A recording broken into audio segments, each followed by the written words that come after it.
Okay, folks, good morning. Back at it again with some more painting.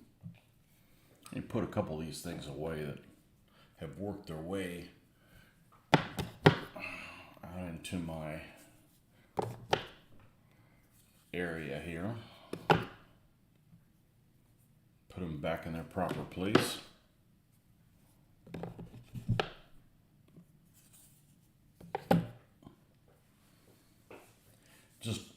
I just noticed something that is sheer and complete coincidence.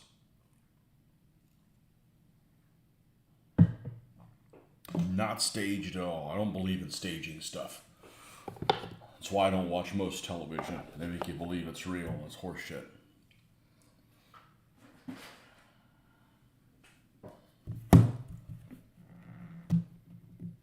Looking through the videos I just put out, the last two videos I did, the skirmish campaign reviews.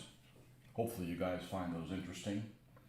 I do. I've had those books a long time, and actually I've never done any of the scenarios out of them.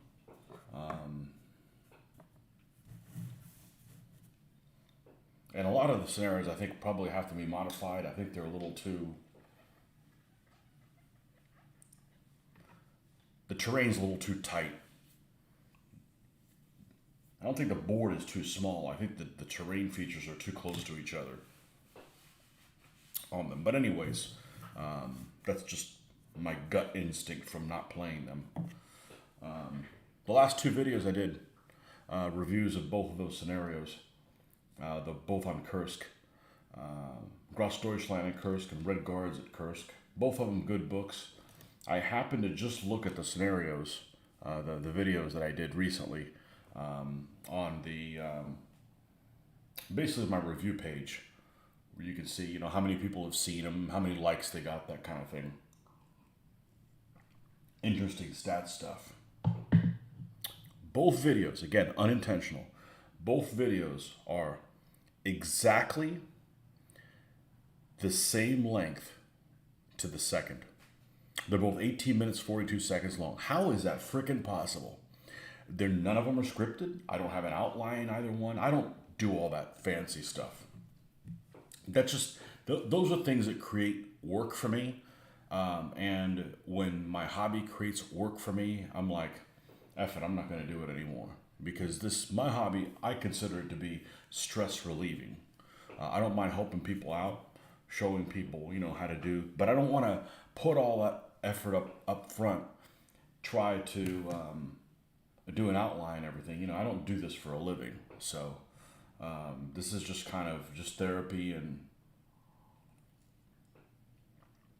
conversation. But both videos, exactly to the last second, the same length. That is just incredible. And some people would say, well, you need to go play the lottery. I said, why? I already used up all my luck on that. A worthless thing. All right, that's how very, very strange. So here we are, we're back with Paulette, the female partisan that is carrying a Panzerfaust. And I crashed and burned pretty early yesterday. So we still have her legs to do, at least the legs that are the fleshy part to do. That's what we're going to do next. And we got her shoes, and I think she's got socks that are folded over the end of her boots, looks like. That's how we're gonna paint it. And let's get to it. Probably the figure that has the best cross of Lorraine of all of them that I've done. Again, that just happened to work out that way. The paint behaved. So, right, so we're doing the leg part, so let's get this one right here. And hopefully I have a little bit more energy today. It's just before 6 a.m. here on the east coast of the United States.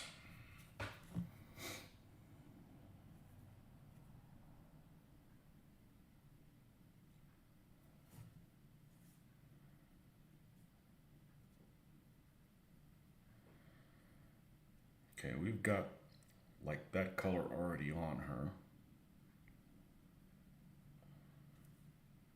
For some reason, I got so excited about painting her face, I forgot about her lower section.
Not sure, do videos that have a lot more polished look get a lot more views? Probably. But it's catch-22, you know? If making videos is going to cut into the hobby stuff I need to do,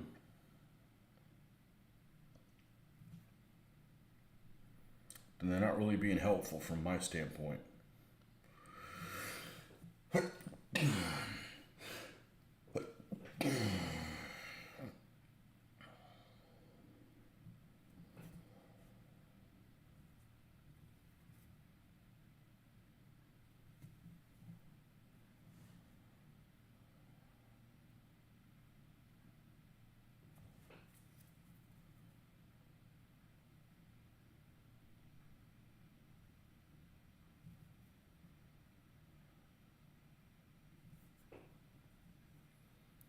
There's there's lots of programming out there that has been manipulated in a certain way to get the desired results. I'm just not going to do that. I don't like watching stuff like that.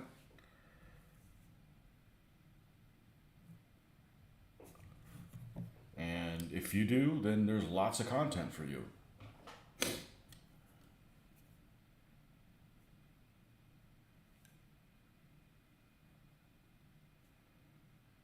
On other places.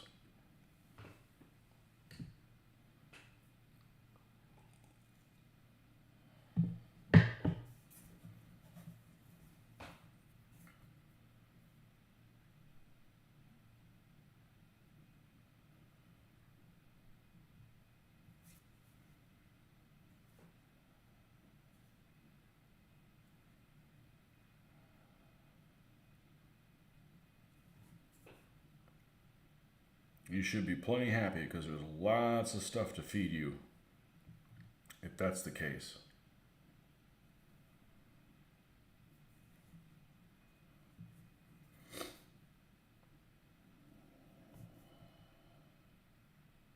This may be the first female face I've ever painted. And maybe. Actually, that's not true. There's one female figure I've painted before that, and this was back in the days of Citadel, and it was like a barbarian pack, and it won't paint it very well.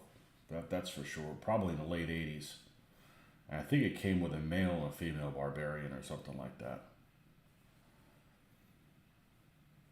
And I painted her. Who knows what the hell happened to those figures? Those are early Citadel when it was exciting that it would tell you what the figure was in that little piece of metal that was between the legs.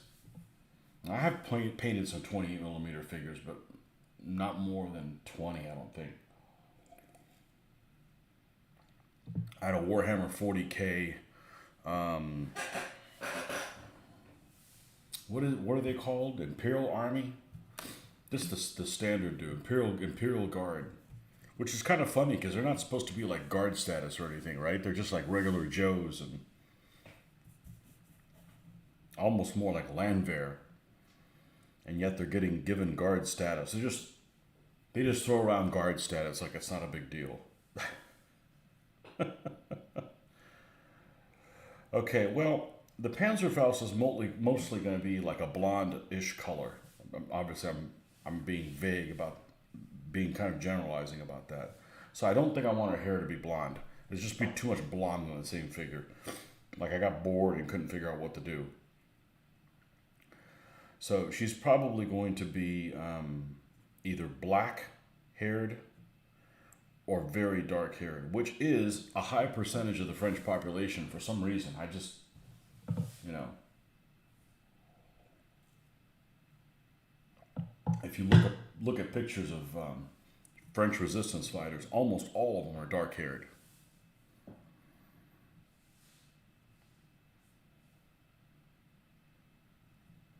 The vast majority.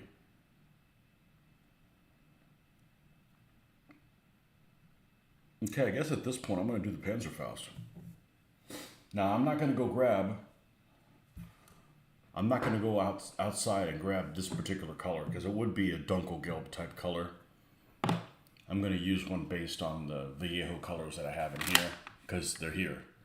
So let me see if I can. Let me grab Middlestone, which is the color that they used to recommend for Flames of War would recommend, or green ochre. Green ochre would work fine. We're going to lighten it up and everything. Green ochre. Yeah, this is a good base color for the Panzerfaust. It looks pretty yellow on the screen, but it's not as yellow in person. Panzerfaust. One shot, one kill. You get a hit in a good solid location, the Panzerfaust, it's over. It is a tank enema. A deadly tank enema. It's over. There's only a few vehicles that could survive that if it gets hit somewhere. I remember when we used to play Advanced Squad Leader. You get hit by one of those things, forget it. The trick is getting hit with it. You almost have to treat it like a close combat device, you know. Because you can't reload it. I feel like none of these brushes are doing the thing, the tips on them are curled just a little bit to be annoying. Let's get something, this guy right here. This guy will do just fine. I had all the brushes that I liked here, and then I clean up my area and I just kind of stuff them wherever. Well, that didn't take long to find this guy. All right, let's get some more black out here because it dried out on me.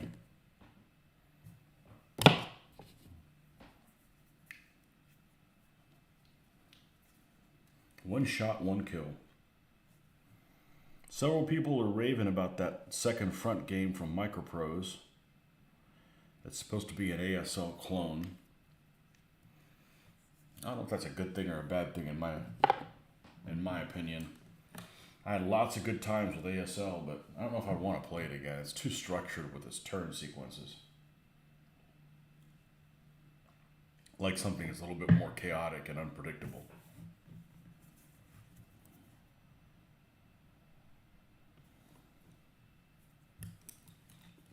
It's a little too old school in the way it handles a turn sequence. Yes, I'm going to mix this with black on purpose.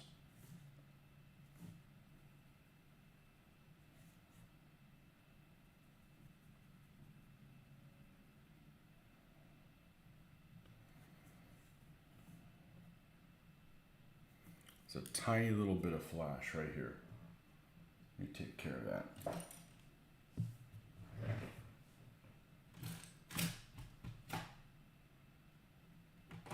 As soon as I find an X-Acto knife,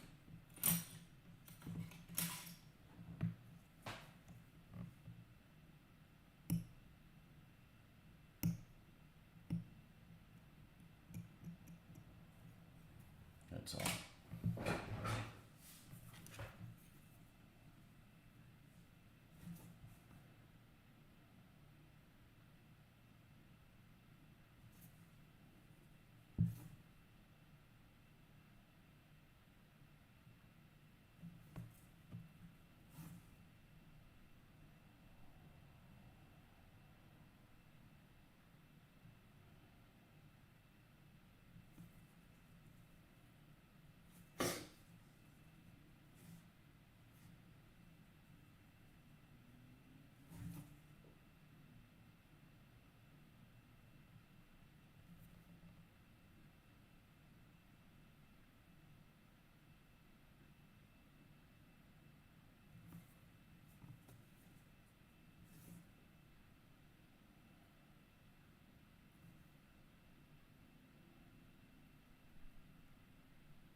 Painting these regular troops has been kind of interesting.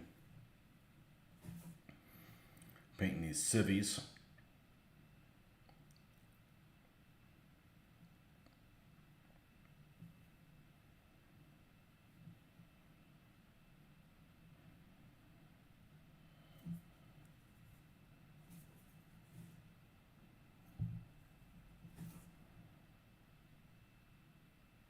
A little bit of a change of pace.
I remember when you were a kid, you would choose things based on the name of the color.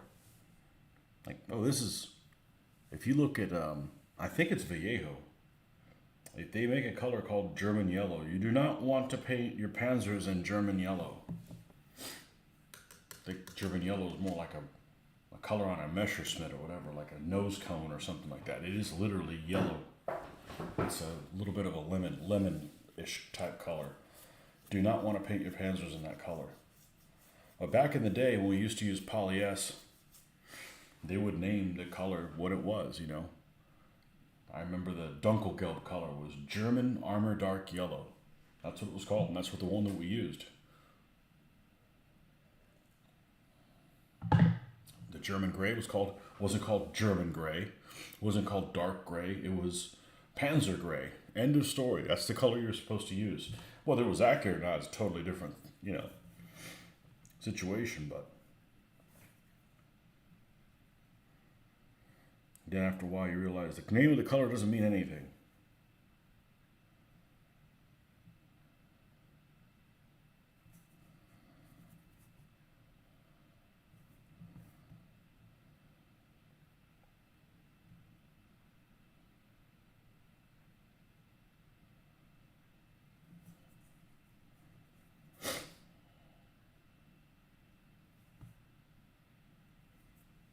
This color reminds me a little bit of a school bus, in a way.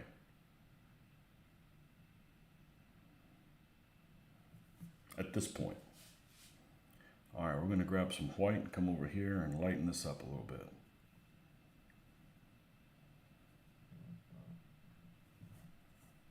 Quiet morning today.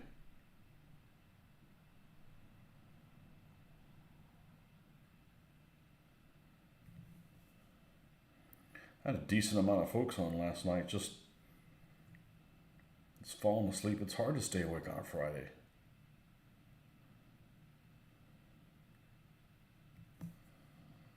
I'm worn out.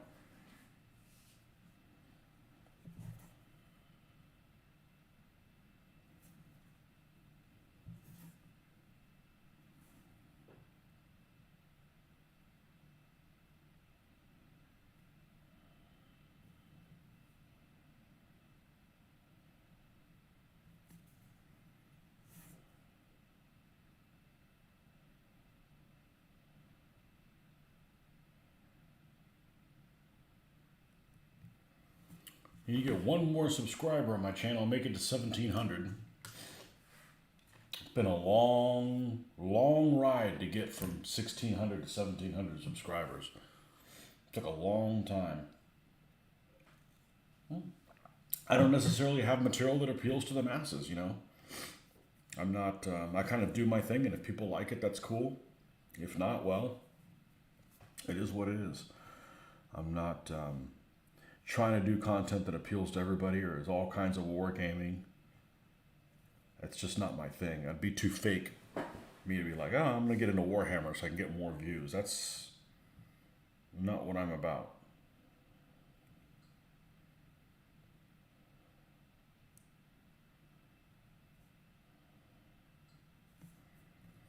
I think maybe just a little bit, lightening it up a little bit more after this one.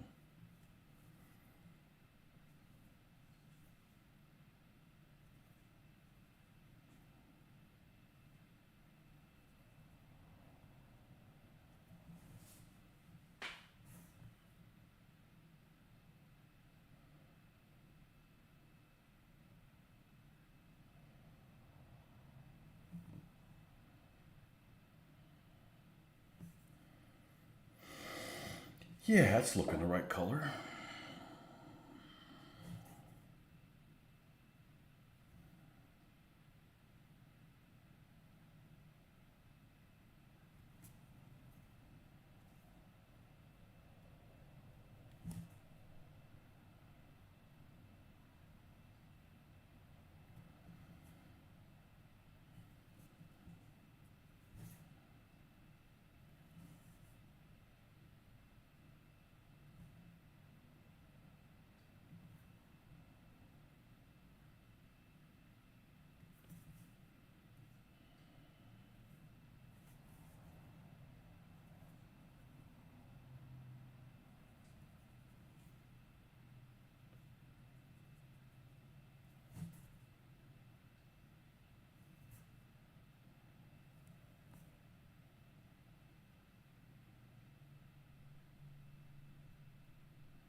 Okay. And call that Panzerfaust done. That's why I don't want to do her blonde hair, because it would be a very similar color.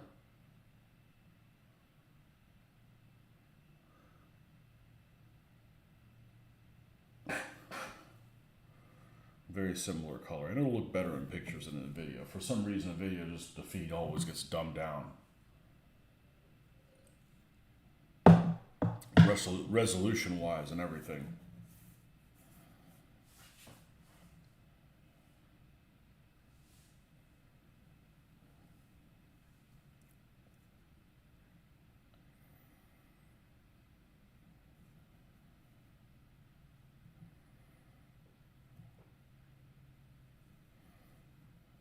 Okay, let me take a look at. I went a lot lighter on her face than I would have normally done. That actually looks okay. Women generally tend to have a lighter complexion than men. If you look at most miniatures and stuff like that. And I kind of went that way. She's also more likely to use powder. Not that they probably would use, you know. I mean, put on my makeup to go fight some panzers. No. Probably not. All right, we still have this dark brown color up here. Let's go pull out the chocolate brown a little bit more. Color that. Or leather brown will probably work fine.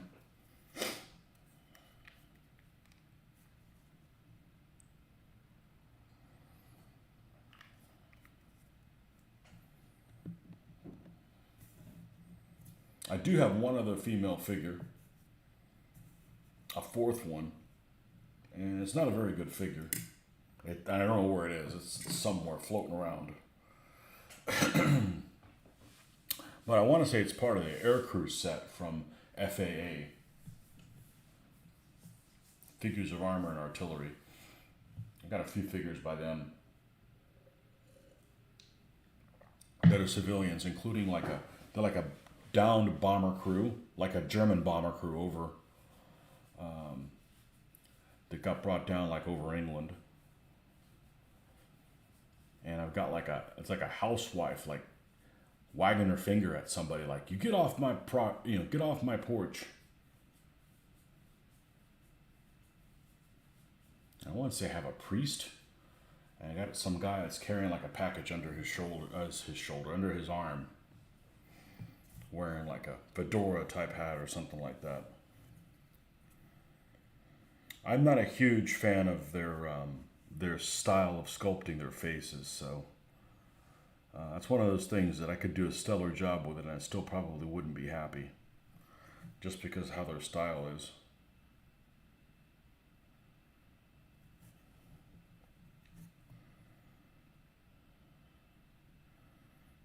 I don't know. We'll have to try to find them and see if we can't put them to use. I've had them for 25 years, so they've been around a while.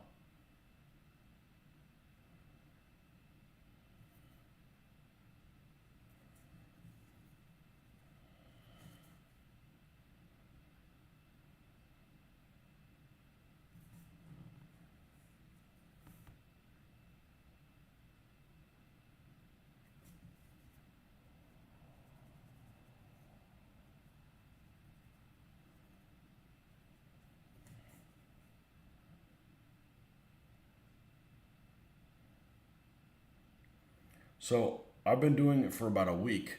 I changed the input way of doing this. My camera is now connected through USB. It's supposed to be smoother. Let me know if you guys think that. Every time I look over at the screen, I see the picture jump like, and I'm wondering if it's actually worse and just nobody's told me.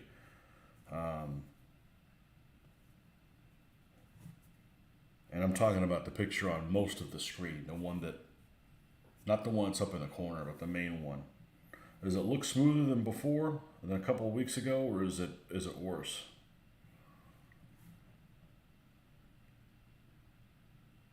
Because we're connected through USB, which should be better than connecting through the Wi-Fi. Should be less of a delay.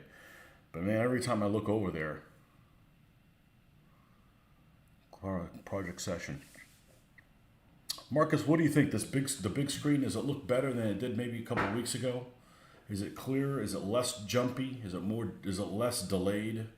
Every time I look over it, I see, it's skipping frames, and that just might be what I see. Because if not, we can go back to connecting through Wi-Fi.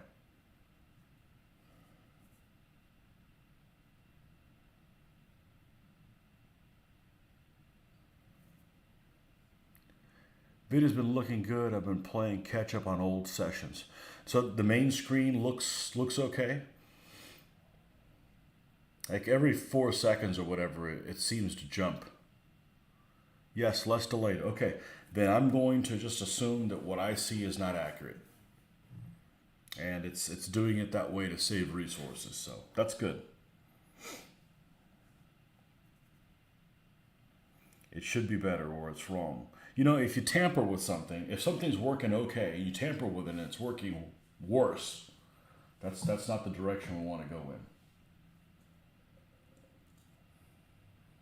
in.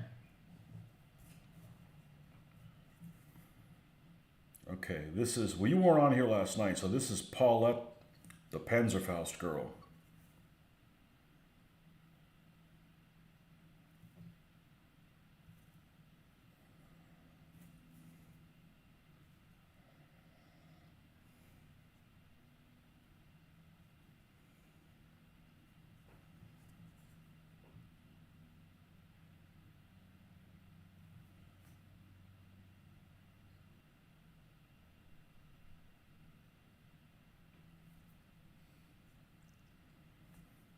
Well, I know she's a girl. I don't know how old she is.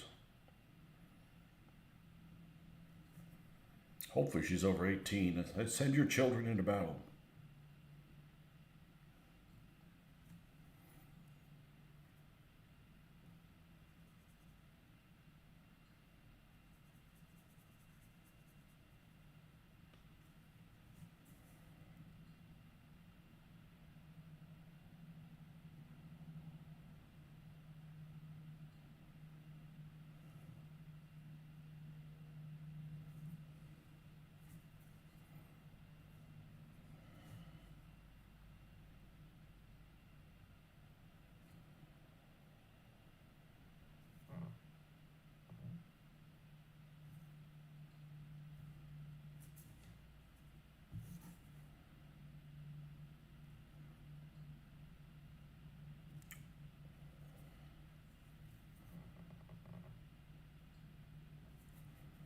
Let's get a little bit of yellow to lighten this.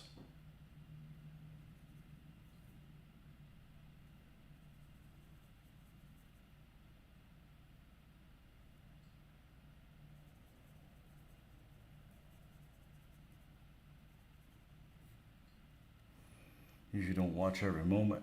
I see what you're saying. There's a small glitch every 4 to 5 seconds. I wouldn't have noticed it if I didn't mention it. Yeah, that wasn't happening before. You know, because I can sit there and look at the screen, and every 4 or 5 seconds, 3 seconds, something like that, it like skips a frame or two. And I don't know, maybe the frames are smoother, but you know, ultimately it's not really important. But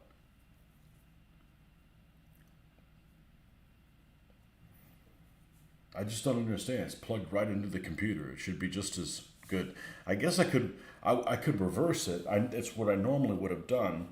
Is this little picture that's up in the corner? That's actually from the camera. It's on the computer, but the computer can't be in front of me because there's too many things that are right in the middle. Like the paints are there, the light feeds through there, so that's why I put it up in the corner.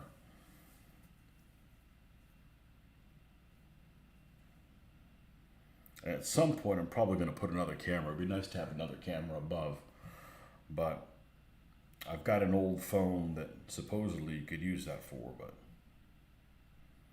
now you could have multiple screens that are reversed. And speaking of reverse screens, I connected this morning and automatically reversed it, and then I did a check, and the paint was and the sign was backwards. So this time when it connected it correctly, not reversed. I don't know what the logic is between it. I don't know why sometimes it does it and sometimes it doesn't.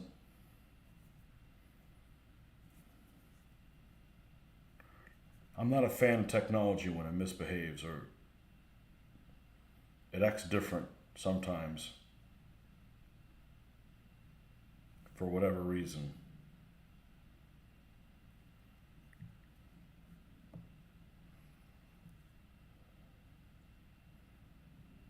Painting or modeling. Yeah, of course, it's like a podcast.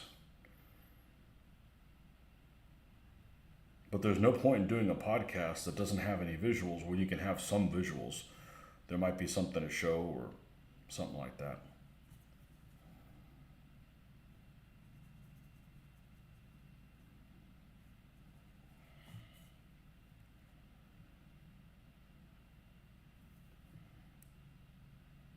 There we go. Now it's coming alive.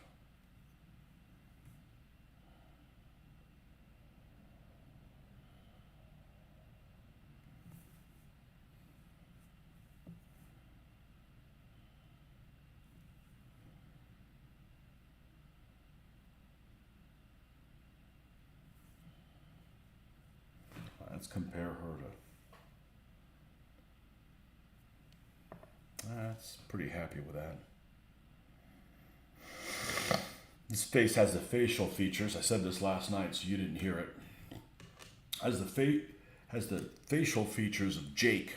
Jake is the logo for the Life is Good. The Life is Good guy with a little beret. He's got this huge mouth. Looks just like him. She's got a big mouth. Got to be careful if you got a big mouth. It could get you shipped out somewhere.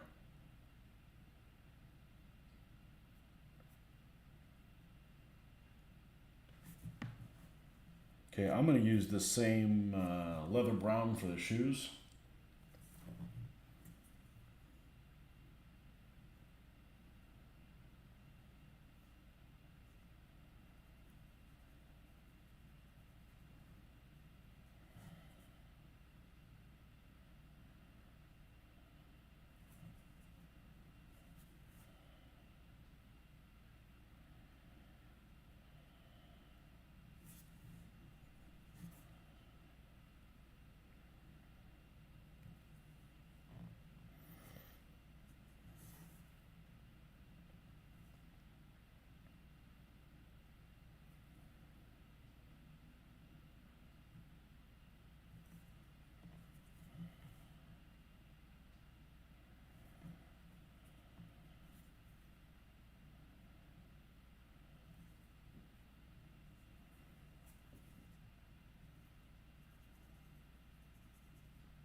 Now, YouTube is really handy from.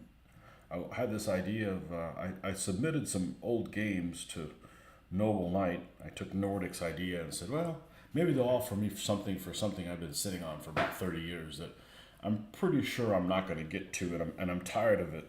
It's not that I'm tired of looking at it. I've got it somewhere. I always have to move it out of the way. So let's just see how much that'll get me.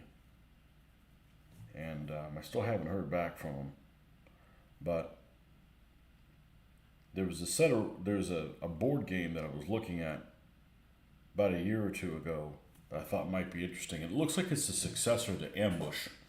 It's a game called Combat. And what's really strange about it is individual soldiers, but the hex, like the soldier fits the entire hex. So, you've got a game that's supposedly man-to-man combat, and you have a house, and the house is like 3 hexes big. It just doesn't seem like the scale of it is off. But anyway, so I watched a demo of it yesterday. Somebody was nice enough to do a play-by-play on YouTube, and it convinced me not to buy it. It's way too fiddly in how it handles like line of sight and stuff like that. That's the one thing I hate about board games is how they handle line of sight. You could spend a lot of time fiddling around with that. Recently stumbled on this YouTube by the handle Backups. Okay, I'm not familiar with that one. All the sessions are in German, but man, the content is great. Lots of armor pictures that I hadn't seen. I remember Ambush. I never got a chance to play it. I never played it. I don't think I ever played anything that was made by that company. That was Victory Games? No. Was it Victory? Maybe it was. I've never played anything by them.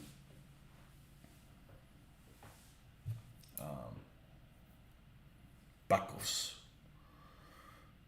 All the sessions are in German. There's a guy that does armor review, and I think it's Polish, and it's great. He does all those first to fight things. I don't know what the hell he's saying. Actually, yeah, I don't know what the hell he's saying. Oh, I do know what he's saying. I just don't understand it because he's obviously talking about the vehicle and stuff like that. But even though Polish is not anywhere close to the 2 languages that I speak, I could still pick up a word here and a word there. It's kind of interesting.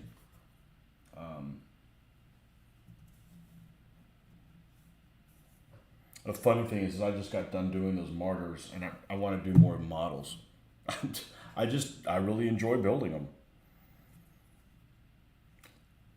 I really enjoy building them. And if they have separate link track, I don't care. I just don't want to get any more because I'd like to knock out the things I have. So,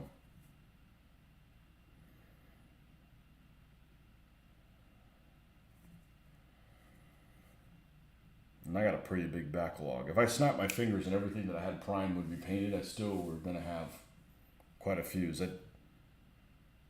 That's why I finished up those last 2 vehicles. So we're going to finish her up, and then we're going to go ahead and do the basing on the RSO and the German half-track that's sitting here.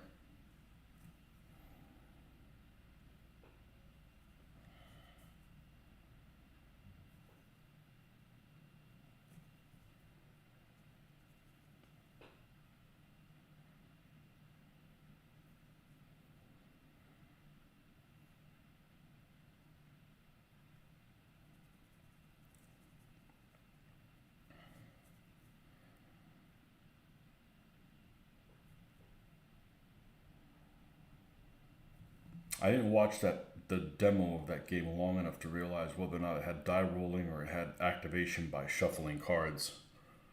Not activation by shuffling. I'm actually fine with activation by shuffling cards. It's the results by shuffling cards. Like you don't roll the die, so like pull the 3rd card, look at the bottom. Yeah, I don't like that. Give me a die to roll.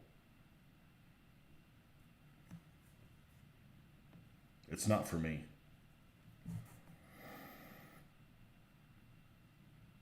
I like dice.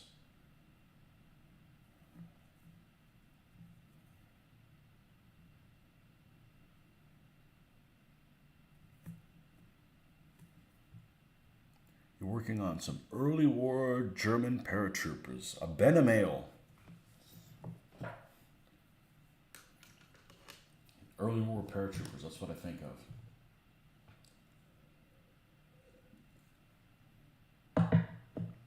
I don't know what it is about German paratroopers. I'm just not very excited.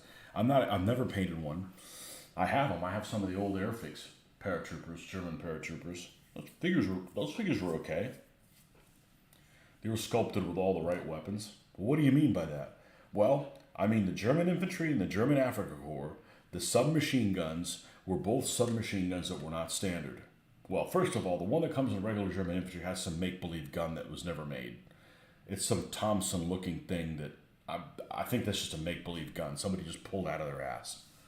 And the Afrika Korps one has, at least the guy that's holding out, spraying people, cool pose. He's got an MP41, which they didn't make a whole lot of them. It's basically an MP40 with a wooden stock. But the German paratroopers all have the right weapons. They have MP40s. When they have a submachine gun, obviously they have the rifles as well. I can't remember if they have an FG-42. I want to say they don't. So I guess in that respect, they probably are early war paratroopers. Because the last airborne thing they got done on was Crete, right? They got dropped in Crete, and they were successful there, but they took some heavy casualties. And after that, they were basically just ground pounders. They got sent on the Eastern Front. There were some units in Normandy, Battle of the Bulge, Market Garden. You have the Airfix Radio Trooper in the set I'm painting now, but most are Pegasus, some FAA.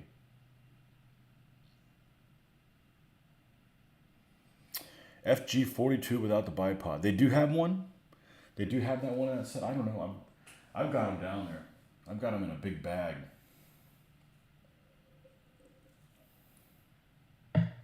I call them Airfix. They are the Airfix figures. Here in the States, they were MPC, Model Products Company, or whatever the hell they were. I just call it Airfix with better box art.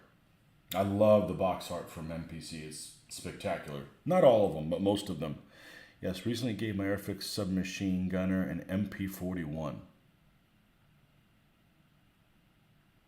Oh, you're doing conversions on those things? What glue could you even use that melts those guys together?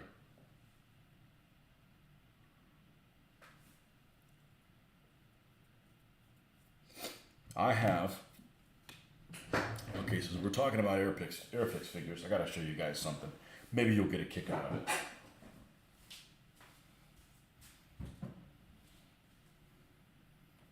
See if I can find it. It should be right here. Here it is. The first terrain piece I did for DBA around 2004. I used something from Airfix I had never painted before.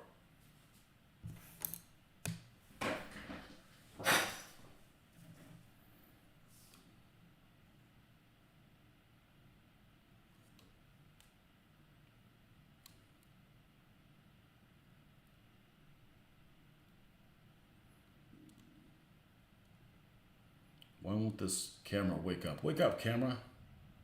Okay, now we can just zoom in with pinching and stuff. Now let's find where the spot is here.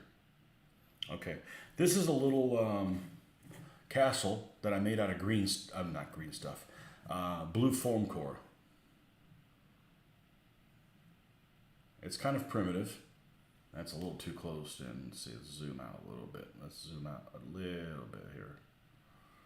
Okay, and it's basically just a big piece of block of blue, and I etched it with an X-Acto knife, and then I was watching television, which is strange because this is probably the only thing I've ever done while watching television, and took a screwdriver and popped the verticals in. This is my first attempt at it. The door is made of cardboard, painted to look like it's wood. Obviously there are little strips that go horizontal. Anyways, turned out pretty well, especially for my first attempt. If you flip over to the back side, you will see this little box right down here.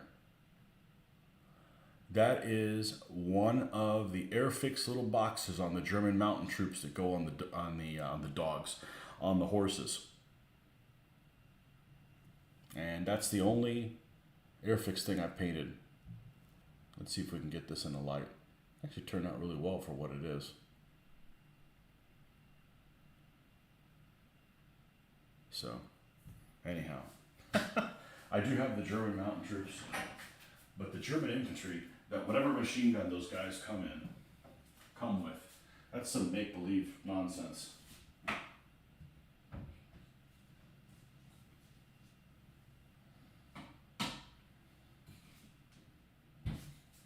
Pretty soon I'm going to have to move my 15 somewhere else. My World War II stuff is taking over. And I don't feel bad about it. I mean, I'm very proud of the work I did on my 15s. I like most of them. But I went to the first convention since I stopped playing DBA last weekend and had zero interest in playing DBA.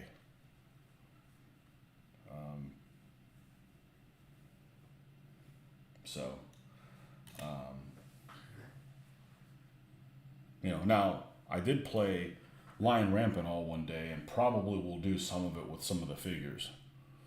But, not at a show. I saw some stuff that really makes me want to never run anything at a show or bring my figures to a show. It's just too much like babysitting, worrying about them walking away, or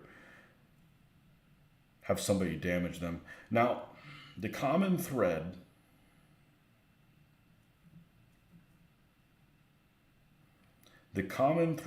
with all of these girls in skirts in combat is they all seem to have white stockings or white socks. So that's how we're going to paint this one, just for consistency. And it may end up looking weird, but we're going to roll with it and just see where that takes us.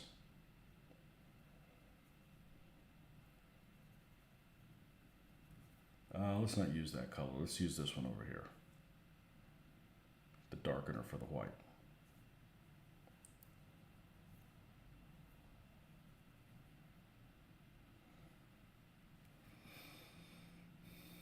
Were there DBA games? Yep, somebody else ran it. But they had a poor showing, They had a couple people that normally would show up in the past that didn't show up, or I was one of them. And then, that's the thing is you always get like 4 people that show up, for instance, but,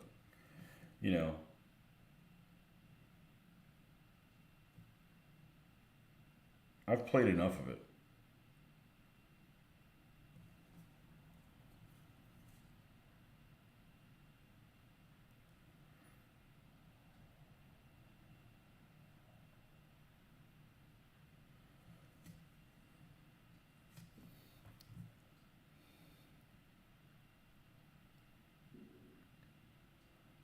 They had them in hard plastic in the forward command post and desert outpost sets. And it's funny, as a kid, you don't like the hard plastic because they can break, but I don't like the bendy ones because I'm worried about the paint flaking off. And they're a pain to trim.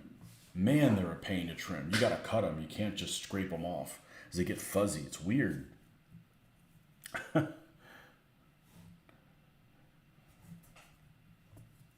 But they're nice castings, or, models, however you want to do it. We'll call them casties, even though they're not cast.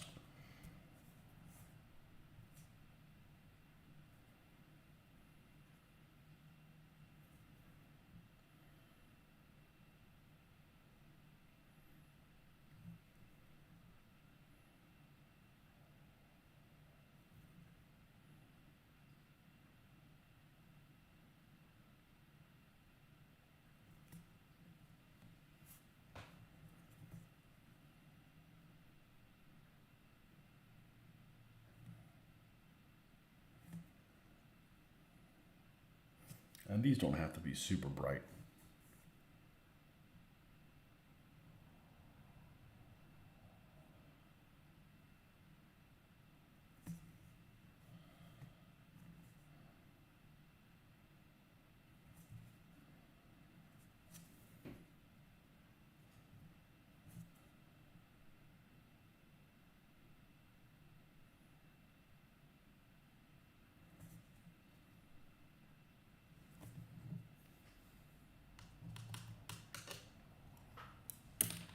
Let's go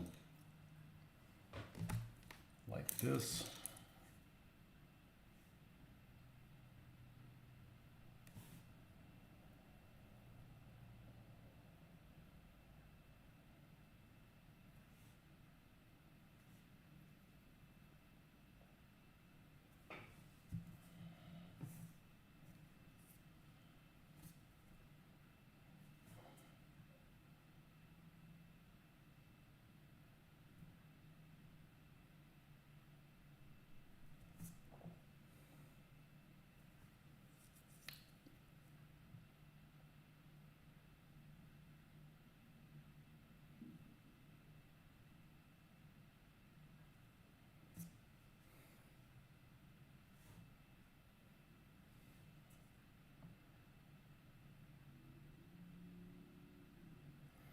Yeah, they had an even busier schedule than I normally put on, which was basically a game in every session. And they had more than one game in every session. And one of the guys that was running a lot of the stuff at the last minute backed out because of he got the flu or something, he says. But and last minute meaning like 2 days before. So when I found out about it,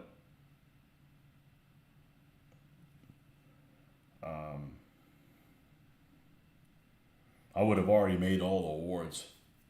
I would have been pissed. I would have quit right there. I would. Well, I don't want to leave. I wouldn't have quit at the last minute. If I say I'm going to do something, I'm going to do it.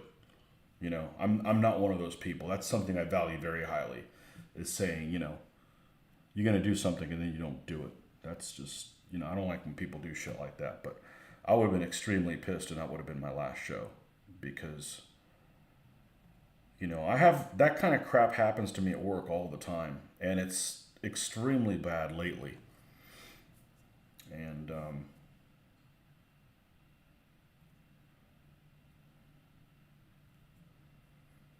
yeah, let somebody else handle that shit.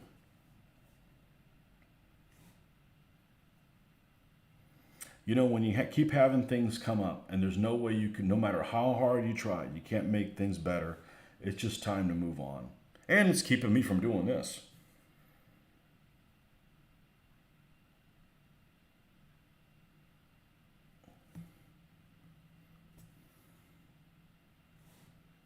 I was loyal for 18 effing years.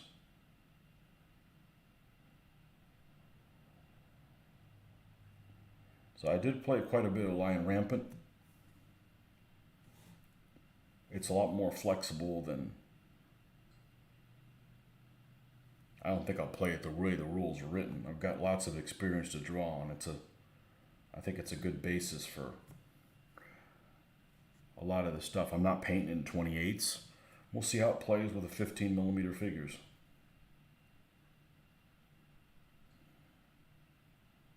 But right now, my local group is getting together on days that just don't work for me. Getting together on the busiest day of the week after I've been to work, and is not the way forward. It just causes me more stress. Like, oh, I gotta get out of here and I gotta get around in time to make it over there, and then you plan on doing something, and then, well, who's coming? And they tell you, and then the last minute, people drop off, new people add in that aren't familiar with it. We can't do the stuff we planned for. It's just too much chaos. Well, the tanks just fought my 60. Oh my God. You know how much loading time that is? I can't stand how much loading time happens between the games.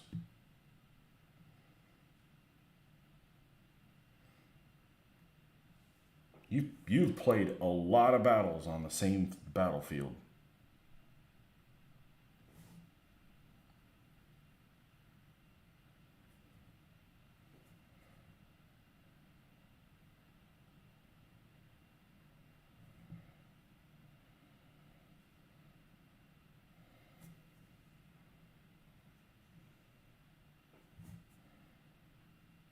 That's lots of grinding.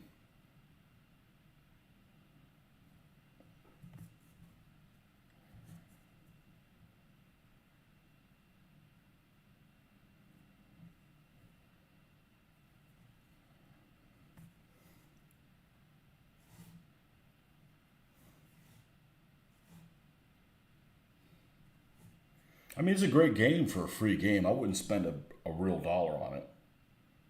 And I've played it a fair amount.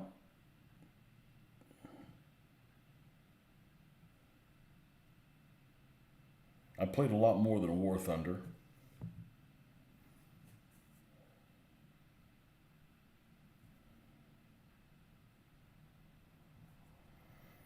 Thing about War Thunder is that I would have liked more than World of Tanks is the aircraft.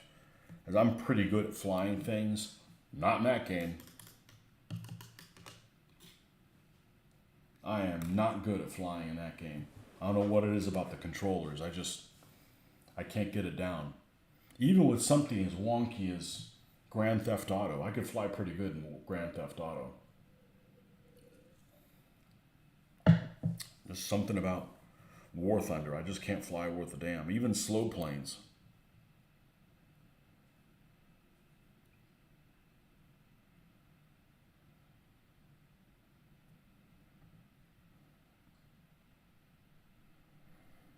Okay, we need some highlighting on her pistol.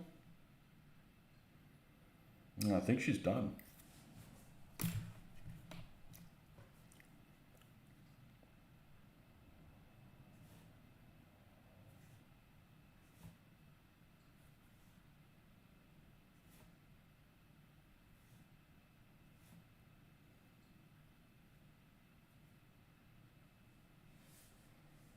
The game designers are in Ukraine. Worries me. Well, they'll probably be okay.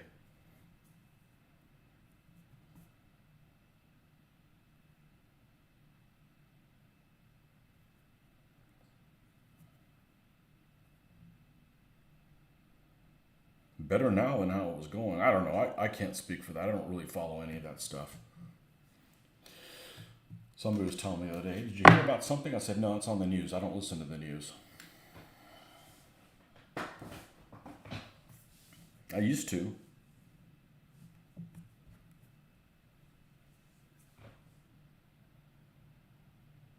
I haven't listened to the news in years.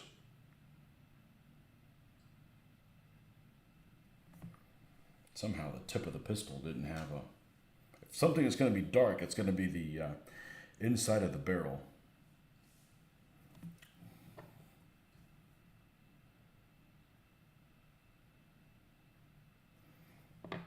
Okay. I think she's good to go.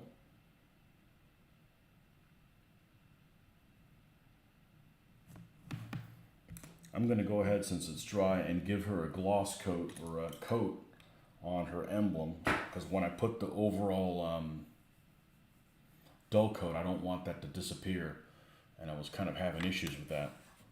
Let's see what kind of water-based foam we have, what varnish we have. And whatever Vallejo varnish is here would be just fine. Just something to protect it a little bit. What do we got here?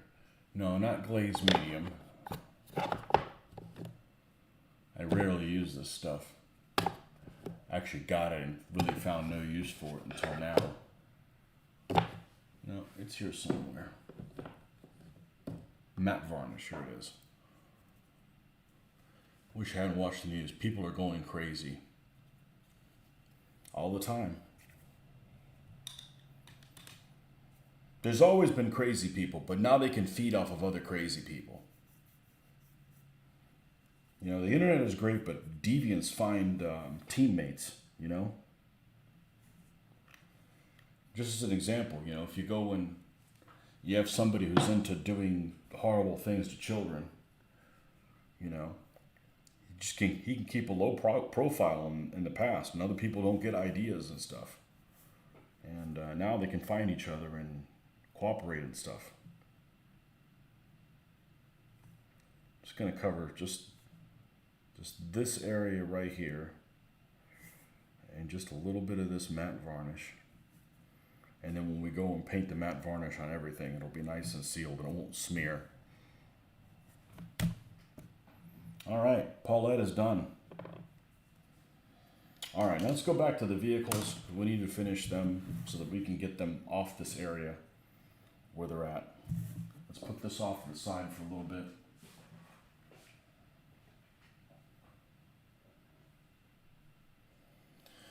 I am an antidote. Well, that's good, unless the cure is worse than the disease. To the 2-hour magical rite that is currently unfolding in London. Some random 75-year-old sat on a stone and given a magical hat and told he rules 7 million people who had no say. Antidote, 2-hour magical rite that is currently unfolding. Oh, is the coronation going on? Yeah, let's see Paulette. She looks like shit. Because, she's going to look like crap because the video here is no good. Let's see what we can do here. Can I zoom in with the, nope. There we go. I needed to wake the camera up. All right, we're here. Oh, let's see if we can find the, there we go. It's not going to look accurate. It looks a lot darker. You see how that light changed tremendously? Watch us move it like that. You see, look at that. It's nice and gray, right? I move it closer, same light. Look how it changed. That's how fickle this is, but it'll look good. The Panzerfaust is like the freaking right color and everything too. So, yeah, look right there. It changed before your very eyes.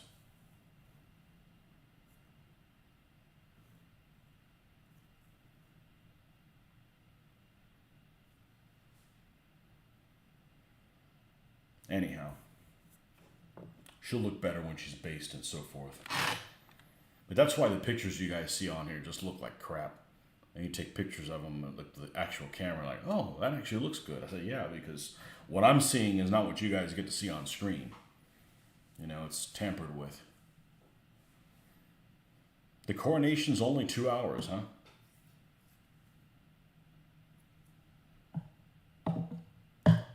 Stupid royals. I don't care who they are. That's just dumb. Be right back. Hopefully I do not forget to put... Alright, we need a reminder. Let's use this as a reminder.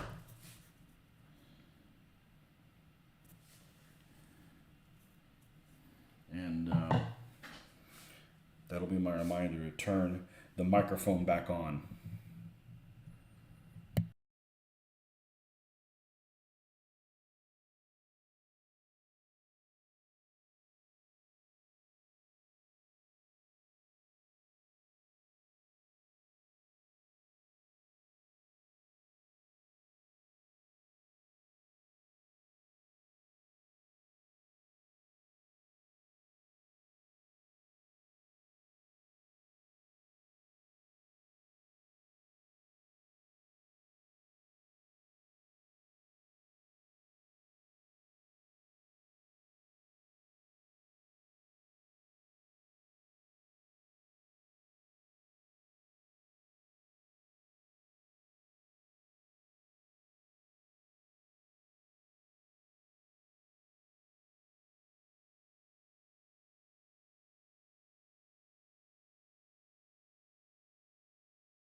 Alright, let's turn the mic back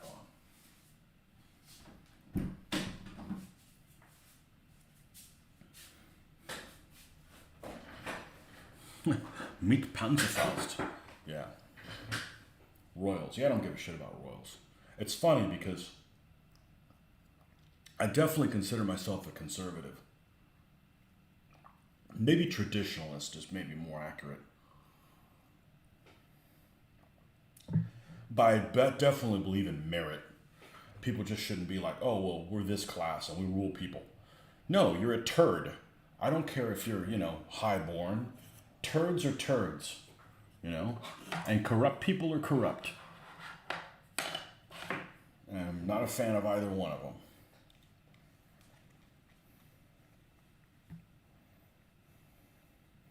You should be rewarded based on what you earn, not your birth status.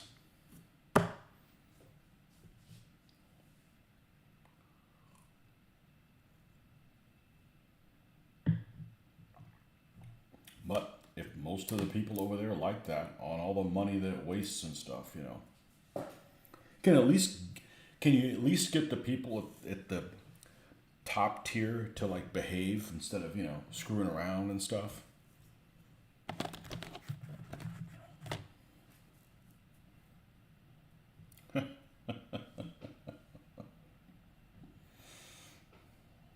You guys miss the Queen? I'm going to tell you one thing about the Queen. That lady could speak perfect English. She should be able to.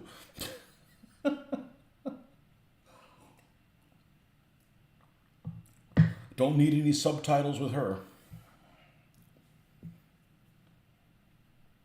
I watch everything with subtitles. I don't understand well. Especially if people mumble. She didn't mumble. She may not be fun at parties, but sometimes that's a good thing. Where did I leave the aha? Here they are.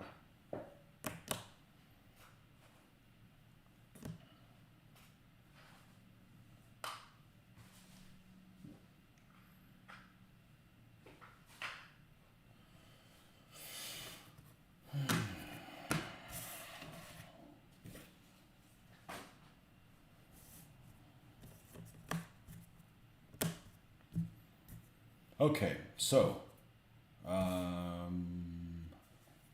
did I paint all three and then I came back and cut them out? I think so. Or did I cut them out now and then paint them? Nah, I did all three and then cut them out. He's just been adorned with a robe of righteousness and a sword of offering. It's your country, Jeffrey, and we do weird shit here too. Okay, don't get me wrong. I'm not one of those people that, you know. Things go both ways. All Americans are stupid. No, there's lots of Americans that are stupid. Just like there's a lot of people. I've watched that. What's that show you guys have? That Essex? You got some people in Essex that are just dumb as shit. And there's people like that in every country. You know. That's why I don't buy into this whole thing. Like people, oh, all so and so people are the same way, or all that. No, they're not. Free comic book day today. What, you just go to a store, I want a free comic book? Are we still doing handouts in this country? That's not going to make us better. Especially if you don't need a handout. If you don't need a handout, don't take one.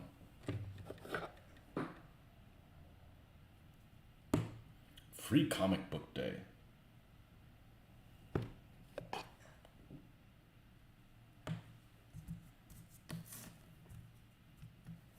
All right, let's find a brush that hasn't been raped.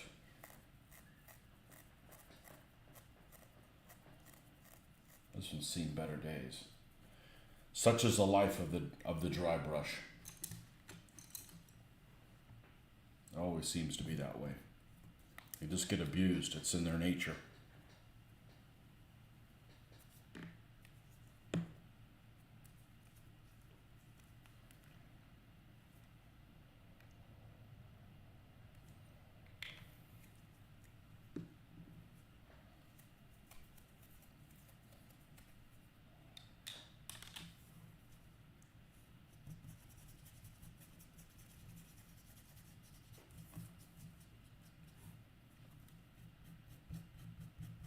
Took him a long time to coronate this dude. Trying to find a crown that fits or something. I mean, the Queen's been gone for, seems like at least 6 months, maybe longer.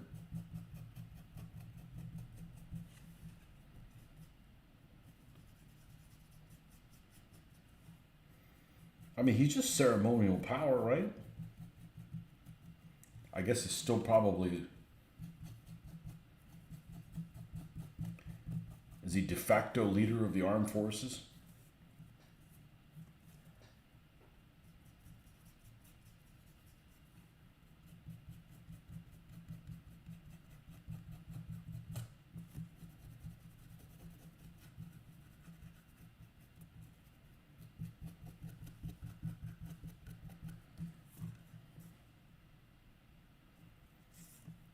I feel like color than that. It's like that hardly even came on.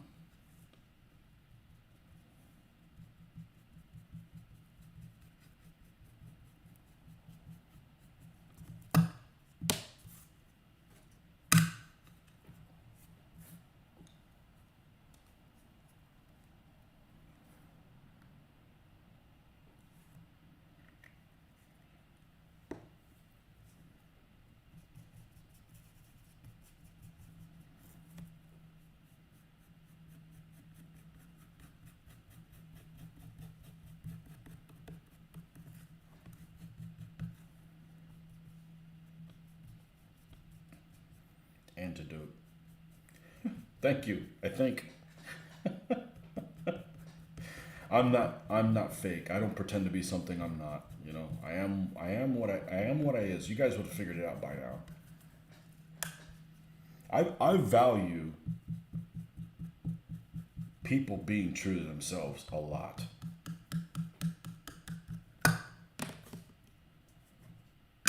There's this guy.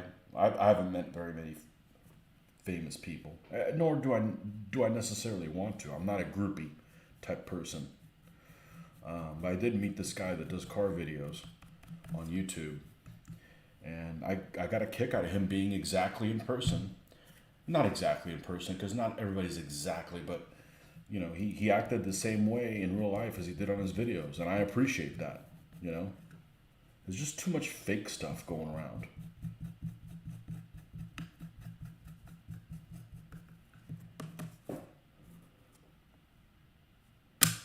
I don't want people to know I'm human. Why not, man?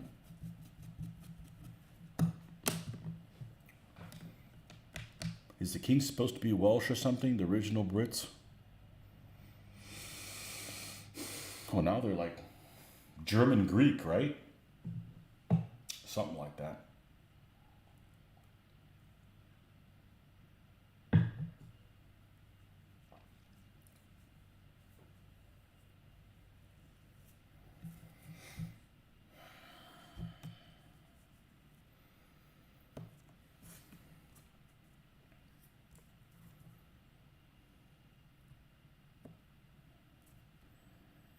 Okay, I think we're done with this right here. The original Britons are like the Welsh or something like that. But you know, you keep going earlier than that. It could be, you know, the people that were already there were all of Celtic blood. You know, it's all a big, you know, it depends how far back you want to go. You know, the Romans went in there and sub-Roman British, and they got pushed out by the Saxons into what's currently Wales. It's all an amalgamation. Then you don't have another Welsh king until the Tudors. The Tudors are supposedly of Welsh ancestry. We're all related and we're not. It's fun to talk about, but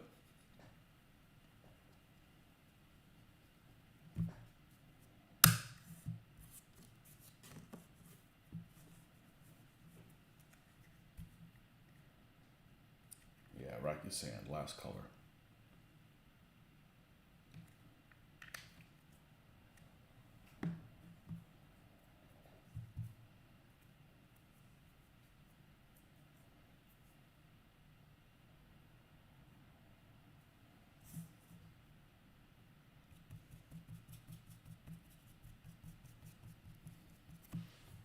The constitutional monarch, power constrained since the Civil War in the 17th century. Some monarchs have been more active, but not since the 19th century. He's just basically ceremonial. I think he's this de facto head of the military, isn't he? I mean, that's why, you know, His Majesty's ship and all that kind of stuff. Although, you know, I don't think they have the power to declare war or anything, which is probably a good thing for any of them.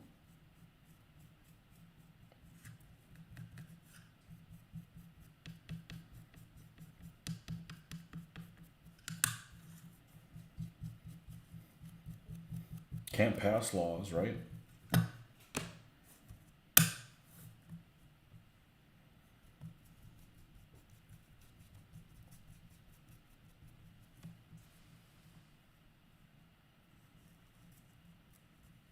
That's correct. Yeah, the number 2 was Prince of Wales.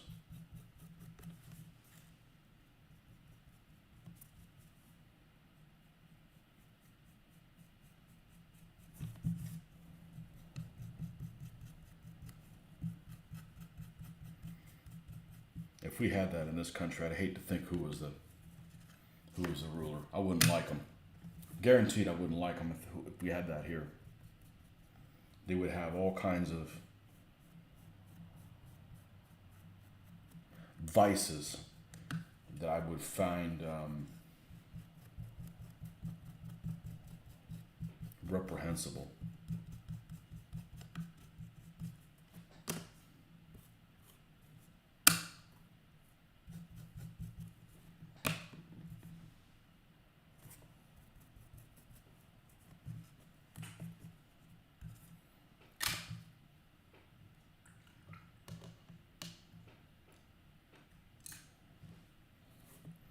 All right.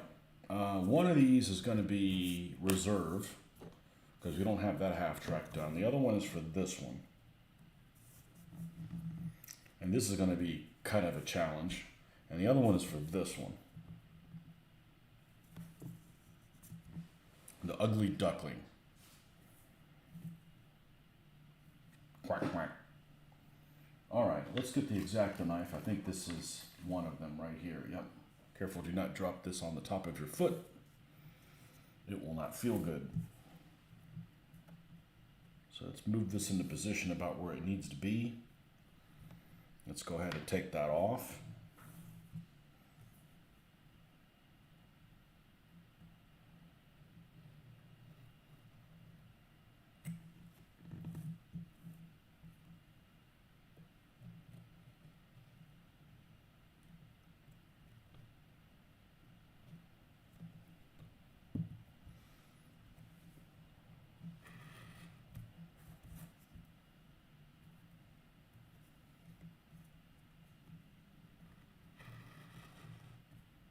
This is still soft like a cookie. Moist like a cookie. That one. There you go. You have some English blood in me. Family name is close.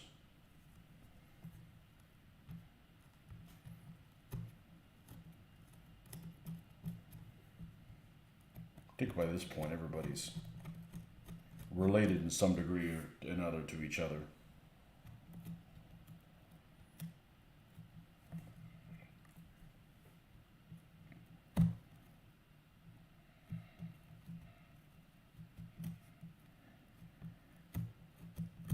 At least Europeans.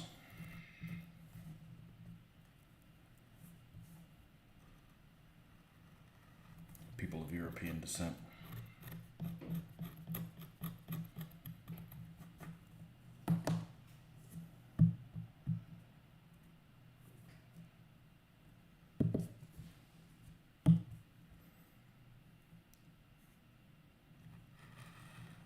Scan a little bit more, take this off.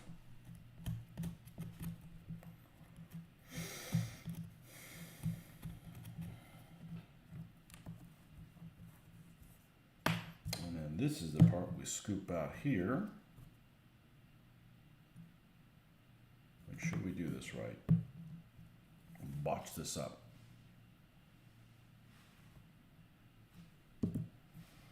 It's easy to fix. It's just silly to fix something when you can just do it right. Just do it right to begin with.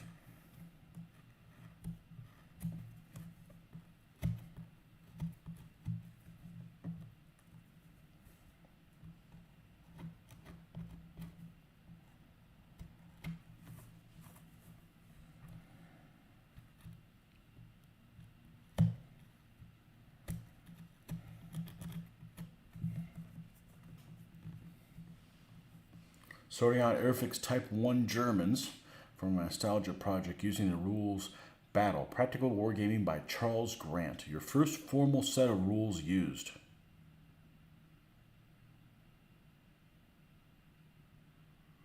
Scottish is Ariample.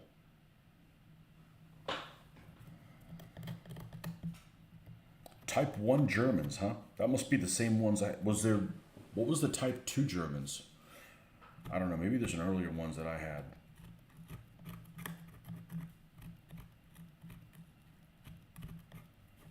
Any idea who sculpted those, Jeffrey, or who designed them? They did a good job, other than that one machine gun.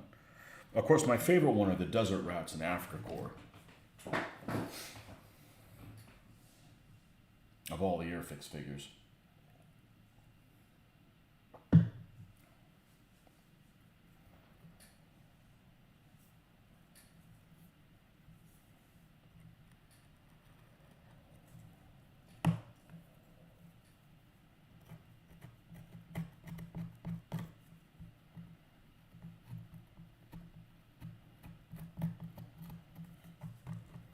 I mean, they look a hell of a lot better than the stupid Green Army men we all had.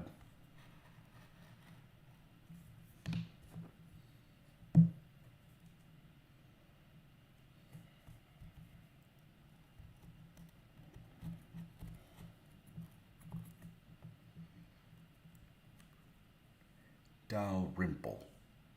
Scottish is Brownell. German is Seifert.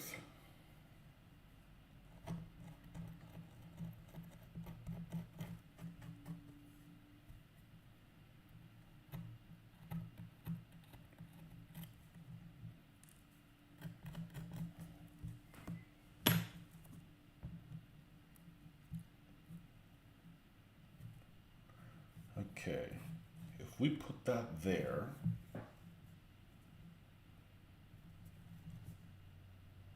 that's close enough. It's a little bit too far this way compared to that way. Let's straighten that out. Let's cut this a little bit more of this down.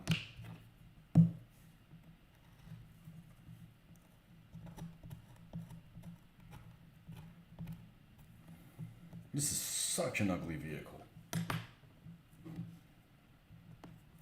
All right, let's push it. Okay, now we got some flex space. Good. We can get it there where it needs to be, and we'll paint up the rest of it in there. I'd like for it to be somewhat centered there. Okay, cool. Type 2 Germans were the reduced versions of the 1/32nd scale German infantry with extra figures. Okay, so your Type 1 Germans are 1/32nd scale. At one point when I did 1/35th scale modeling, I was going to get some of those and just mix them in because they're a little bit bigger than a 35th, but they're not so much that you can't use them, I think. I don't know if I did end up getting some or not. I can't remember.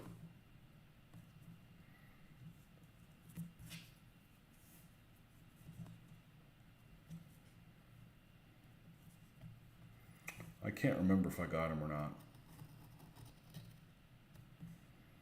I want to say I got some, but they weren't Airfix ones because they were multi-part, and the Airfix are all one cast, I'm pretty sure.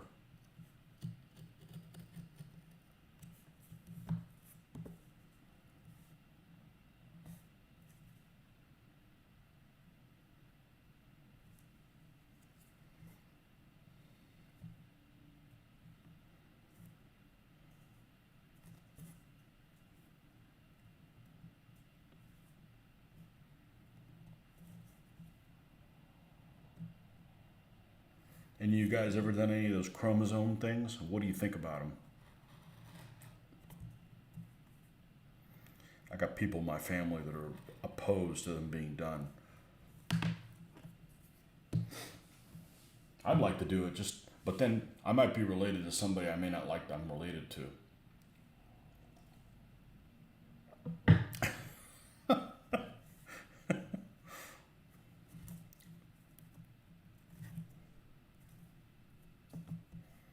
And it would be excruciatingly long wait. However long it takes for them to get back to you. Oh my God, that would be like the longest weeks ever.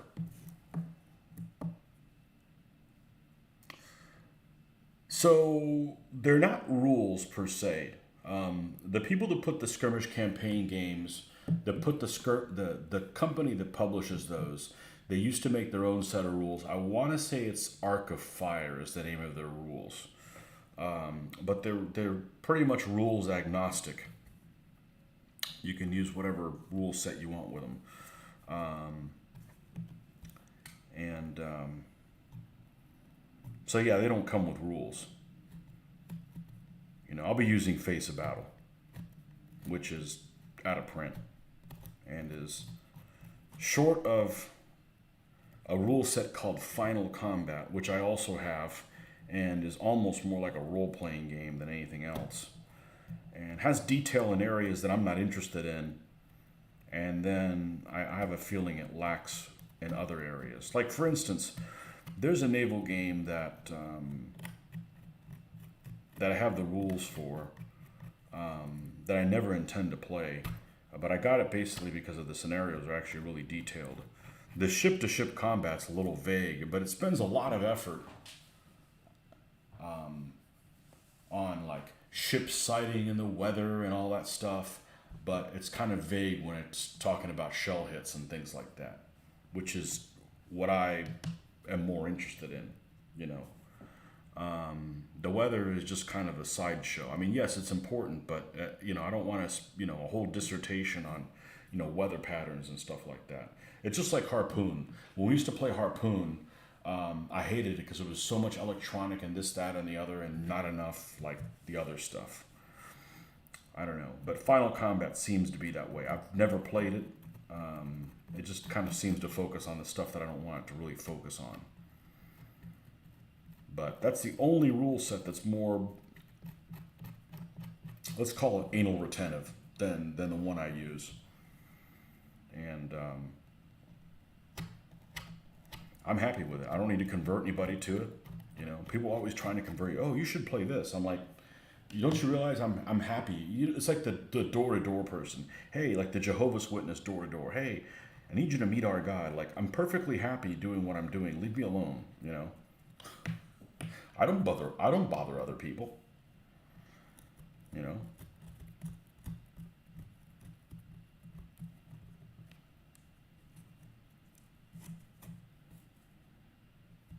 So the Face of Battle is the rule set that I use. It's very, very thick, but it's not vague at all. And I'm a fan of rules that are not vague, that are specific. Specific stuff makes sense to me. I'm not a abstract kind of rules person.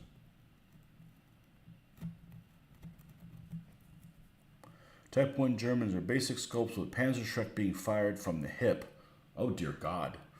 And crude Panzerbusch 41. There are 176 that are compatible with Roco vehicles as well as Airfix and Matchbox. Okay, I've never seen them. I haven't seen them. There was a guy that was at the last show that was selling a ton of Roco vehicles. And, they're too small. They're too small. I used to have some of the Panzer 3s and 4s. And actually the scope for the Panzer 3 looks pretty good. It's just too small. And I sold those. Panzer 3s and 4s. I was trying to look through this stuff. Is there anything here I could repaint? I'm like, I'd rather just build a model. He had some stuff for the desert. I'm like, ooh, I could paint a desert thing. I'm like, I just build a model and do it right instead of getting frustrated with. It's not like they were $1 a piece or something where I could just go hog wild. Well, I did pick up some more of those Soviet tanks in 187, but they were like 7 vehicles, or really 6.5 for $5. I'm like, okay, I can't pass that up. And I know the paint well because I've done the 3 of them. But we're not doing them anytime soon.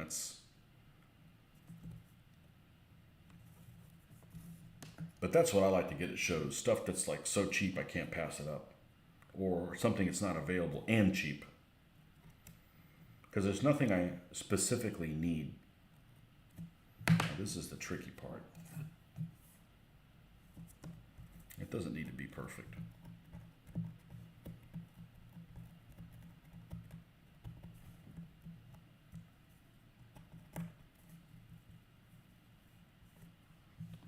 You're amazed by Harpoon on the Commodore 64. I had it for the IBM.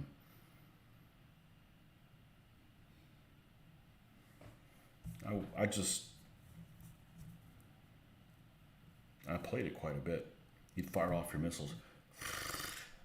You'd have a little snapshot on the side, and then it would come in, and just not much of a modern guy. And the one I really disliked was Hunt for Red October with those 4 colors, right? Black, white, cyan, and magenta. It looked like ass. It looked terrible.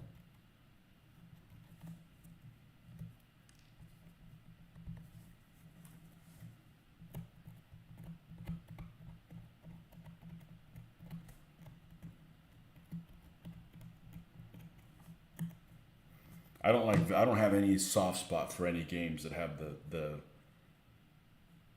those graphics, the cyan magenta thing. I've played some of them. Like, I don't want to see. I'm not a retro gamer. You know, I did time with those crappy graphics. You know, I can handle Armored Commander because the gameplay on it's pretty good. You know, but it's retro graphics. I've had to sit through them. You know, it makes me feel like I'm playing a game with my contacts out.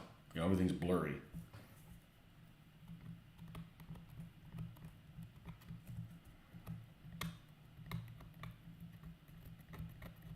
You know, they don't have to be state-of-the-art graphics, but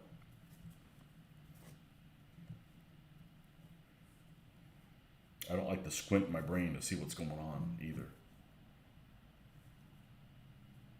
Okay, that's about right. What's keeping this from sitting completely flush? Probably the way it's made. This thing's very crude.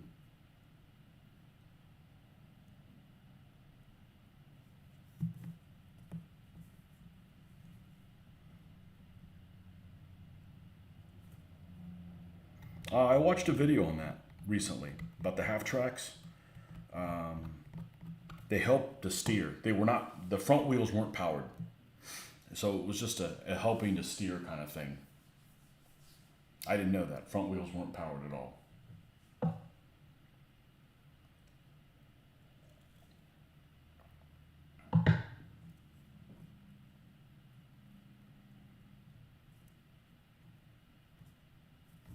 I got a lot of German. I got a lot of half tracks. Well, I got 3 American ones that are all die cast, and they're pretty darn good looking vehicles for being die cast.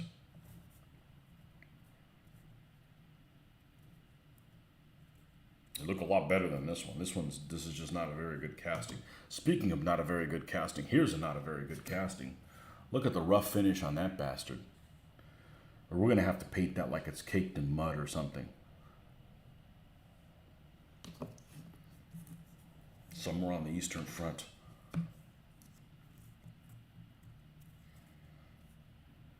Yeah, I think that one's pretty much ready to go. Okay, we can epoxy these 2 guys.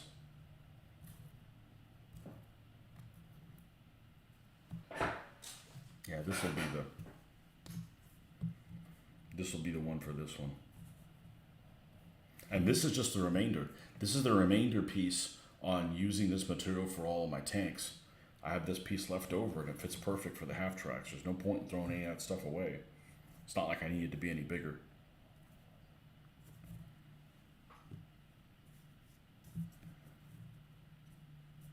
All right, let's mix some epoxy up and get these guys attached.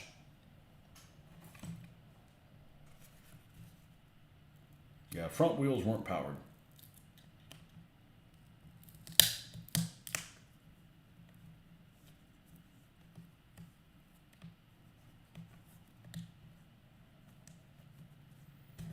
There's a video that I particularly like that's put together by Lindy Beige on half tracks. And I really like Lindy Beige a lot. I like his humor.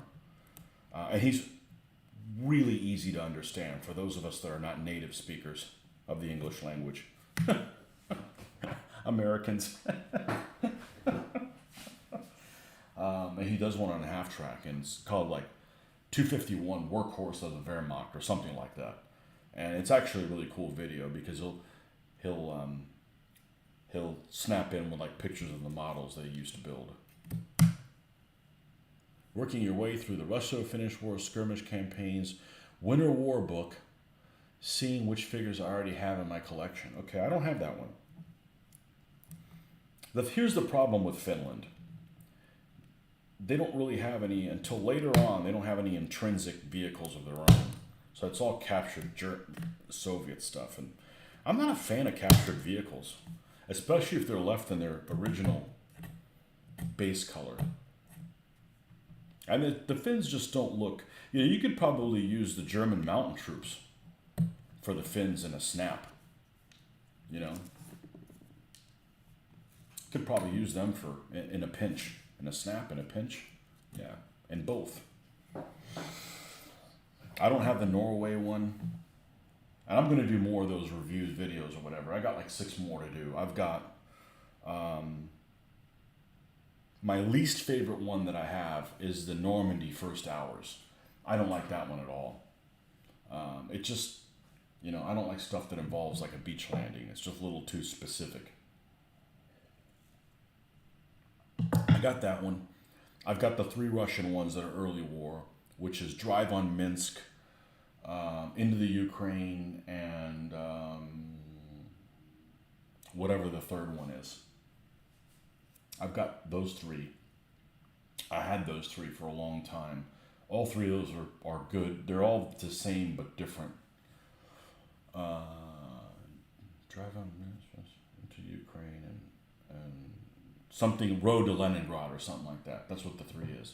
Yeah, because it's basically Army Group North, Center, and South in 41.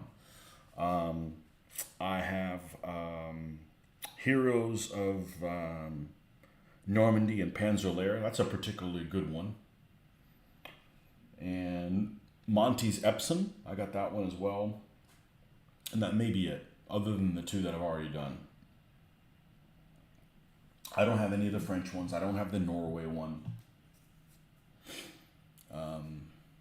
I don't really like the early war stuff because of I like my German squad to have 2 squad leaders and both of them with MP40s, generally. Anything earlier than that, it just doesn't really, it just seems a little too primitive. So.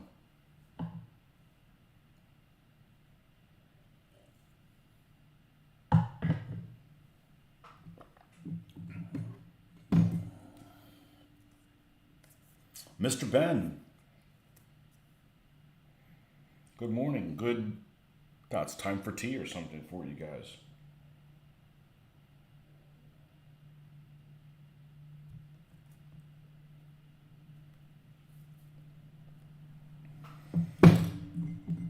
Tea time. Here, Finns do not want to fight Germans, so they would tell Germans they were coming, let them fall back. Can't verify that.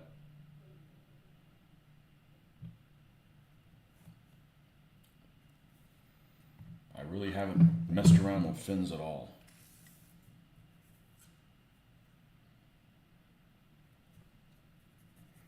But like I mentioned earlier this morning, those skirmish campaign books, the 2 books I did recently are both on, the reviews of both of them are, both of the cursed battles are both exactly the same length, minute and second. That is whacked. That is unbelievable, because it's not like I used a formula or anything. I just talked about the scenarios. I'm surprised they were both the same length, but I don't use an outline or anything. That's too much work. If I did shit like that, I'd be like, man, I don't want to do this anymore. Why? Because it's too much work. I have flashbacks of writing papers in high school and college. No thanks.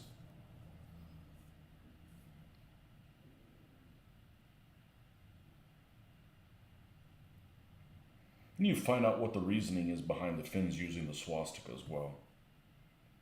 I think it's just coincidence.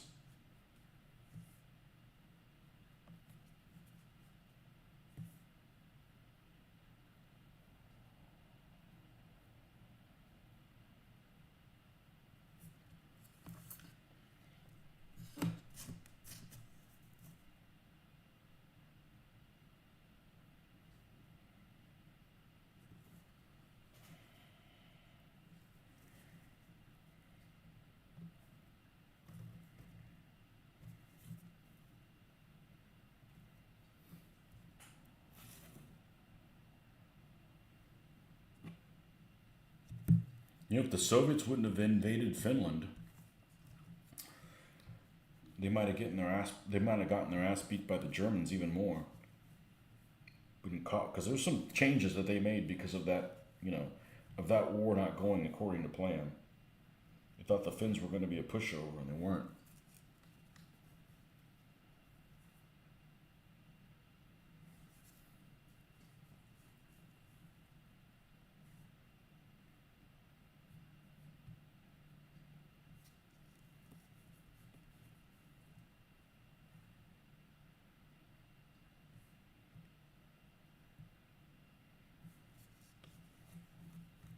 The Winter War.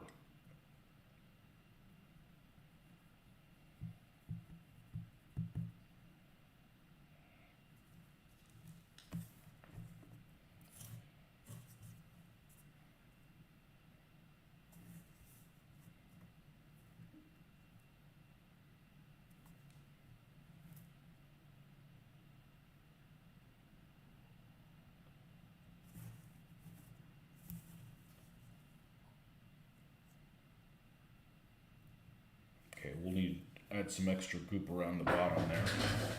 No big deal. Make sure that's reasonably centered. I'd do all my tank turrets like this if they could, but you get it weird. You get tank turrets that have holes through them, so there's nowhere to attach a magnet. You have some that are solid, so it's like, okay, well, you just do the best you can with what you have. Can't remember, do you have 2 Ferdinands? I have 1. Notice the Panzer post scenario you reviewed had a chance to have 2 of them. Did they have 2? I have 1. I have only 1 Ferdinand. Yeah, I didn't even actually know there was any Ferdinands in any of those scenarios. There's a scenario in the Großdeutschland one that I would like to run it with a Ferdinand disabled. Obviously, it wouldn't be Großdeutschland because those guys were all in the north. But and I actually came across something really, sometimes you can know too much, or at least sometimes you think you know too much where you can't enjoy things. I came across this yesterday. Just yesterday, I was looking through this Panther book. I much prefer the Squadron Signal books than the Osprey books on vehicles. I don't know. It just, some of this art is just kind of really dated. Of course, this is probably from the early 80s. Let's see if I got that right. 81, yeah. So there's a picture here. Speaking of Kursk, the first one here. Let's move this. We do not want epoxy on our book. That's that is a problem. This one right here. Okay, this is a Panther D at Kursk on SS Panther Brigade at Kursk. There was no SS Panther Brigade. Sorry, didn't exist. Never happened. Now, the Panther Brigade was not an SS unit. The SS had no Panthers at Kursk. They had some intrinsic, and put this away so I don't do it, but they had some intrinsic Tigers, all 3 divisions.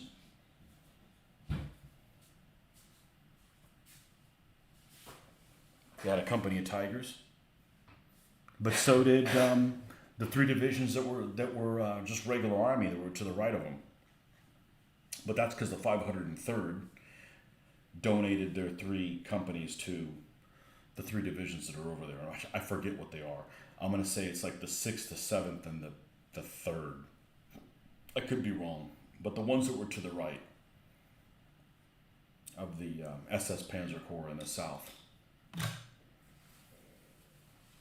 Großdeutschland had some intrinsic Panthers, along with the intrinsic Tiger ones, along with the Panther Brigade that was operating with them. And they put them right in front of a damn minefield.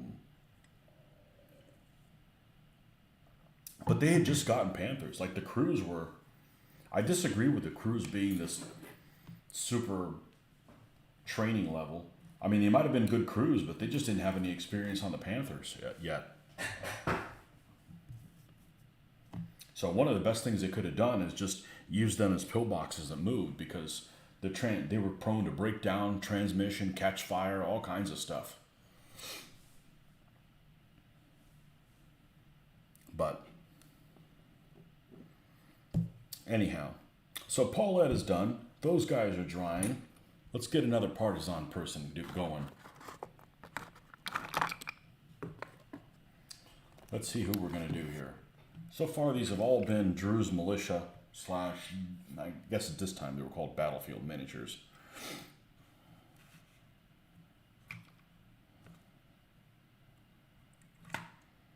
The old man with the dynamite. So this vehicle, as soon as I can figure out how to take it apart, I have screwdrivers, but I need screwdrivers that have a longer shank so I can put more torque on them. But this one actually has screws on it. This is all gonna be a dark color. Obviously, these shiny hubcaps are gone. Yeah, I like tearing these things apart and seeing what the hell you find inside. I wouldn't tear it apart, but there's enough of the interior showing that I'm going to have to paint that to some degree or we're going to have issues. But these are riveted, which, oh man, you could barely make out what it says on there. What is it? China, Johnny Lightning. All three of these are Fords, I'm pretty sure.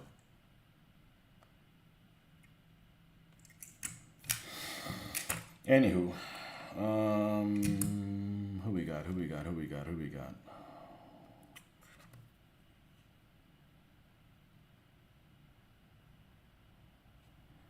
Nah, let's paint another Drew's guy.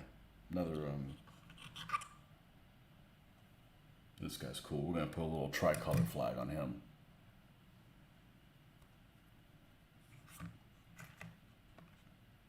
Guy with a double barrel shotgun and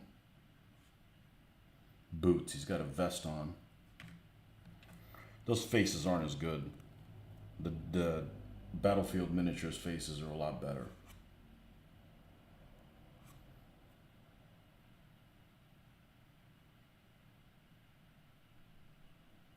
Let's do this guy. He's got a French Adrian helmet.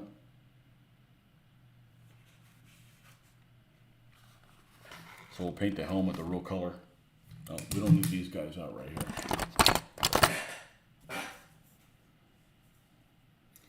It's got a rifle. Looks kind of like a Garand, honestly.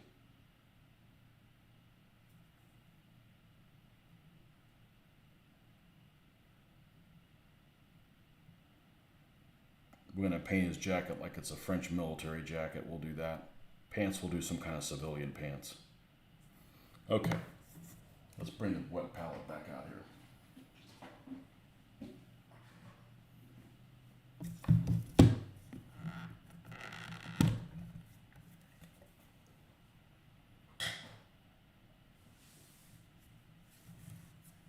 I did have a model from Eschi, ESCI. We always called them Eschi. But I sold it before I ever built it. 10 years ago, maybe even longer than 10 years ago. Should have kept it. I had a tiger. I had a king tiger. I had an elephant. I had a Hetzer.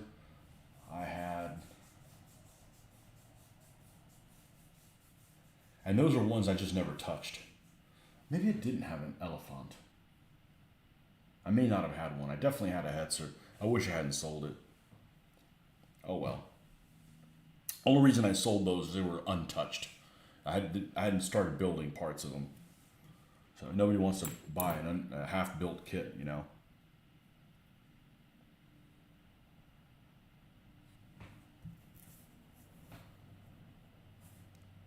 got some spots here that we missed with the black, so let's get those before we get too far along.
right, so we're going to start off with this jacket.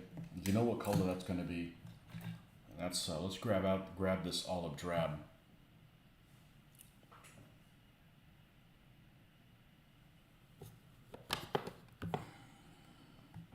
Her Ferdinands did most of the fighting because mines would not disable them like they did the smaller tanks.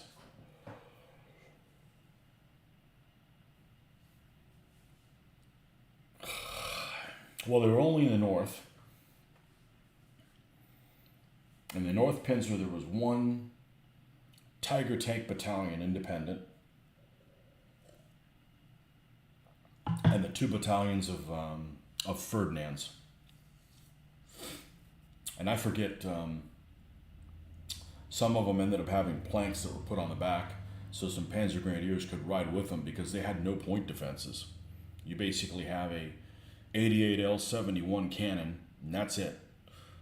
One of the units had planks that they built on the back of the superstructure, so they could, a handful of Panzer Grenadiers could ride with them, and then dismount when they were nearby. And then some had an MG42 that was carried inside that could be fired out of the barrel. I don't know if it was both of those modifications were done on one battalion, and the other one had none, or one had one and one had the other. I don't remember. I have to go back and look. But both of those things stood out. Imagine firing an MG42 down the barrel of an 88 millimeter gun that's uber long. You're not going to have a very big field of view. You're only going to be able to do that if it's kind of far away, your enemy. But yeah, an 88 L71 in mid 1943, that's deadly. There's nothing better out there.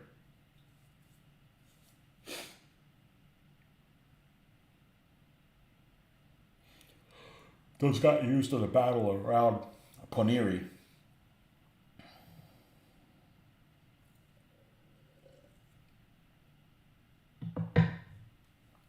But the northern punch ran out of steam a lot sooner than the southern one. That's English uniform. All right, it might take me a little while to find this color that's Russian uniform. That's not it. I'm gonna have to stand up to get a better vantage point.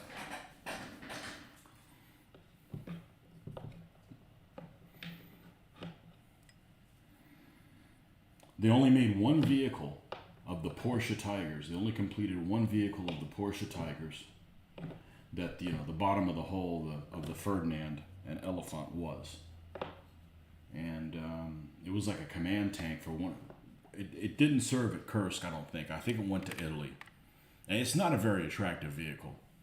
I don't think the Elephants / Ferdinands look that unattractive, but the Porsche Tiger is not, in my eyes, is not a very attractive vehicle.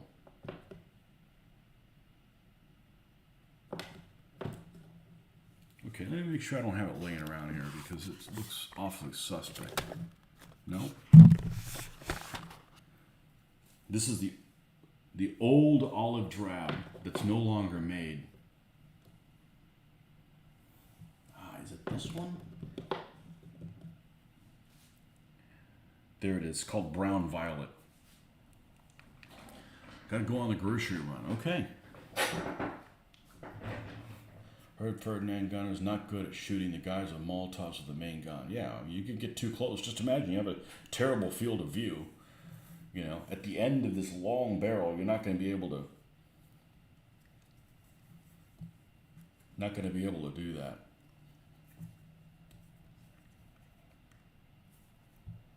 They're going to be on top of you. Armored vehicles shouldn't be that close to broken terrain anyways.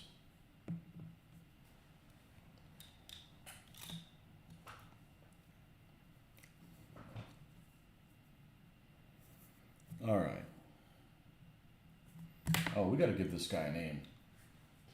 I already got a bunch of them printed, so let's see who we got here. That's Paulette.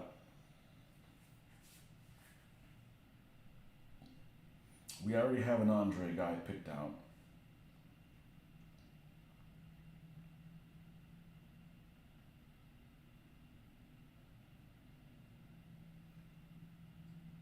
Oh man, I don't know. Let me not worry about that. I got so many good ones. This guy doesn't speak to me necessarily who he is. We'll figure it out what time he's done. I want to say this is a French rifle. I want to say it's the MAS. MAS. Why do I want to say? Why do I want to call him MAS all of a sudden?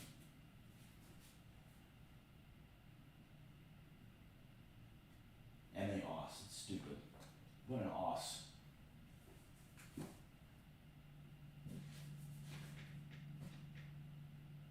Let's see. I believe I have something that goes. Here it is. I could look at this up online as well, but Green Hill Military Manuals. Military rifles of 2 world wars. So let's see what the standard, go to France. Model 1936 MAS. Page 28.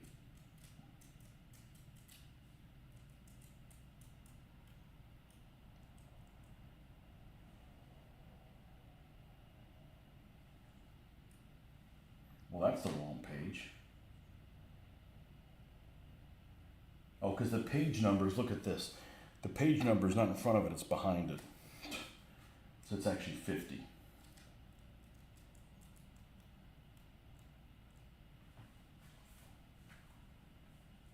has all of the French rifles here. Let's see if this matches this. That would be nice. I'd really like for him to have a French rifle.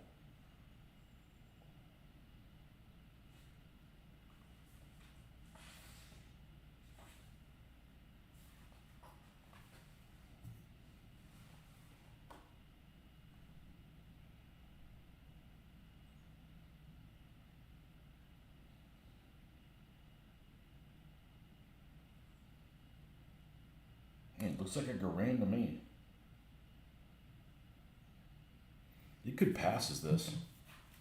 I don't know why this is a folded version of it. I'm not going to worry about it then.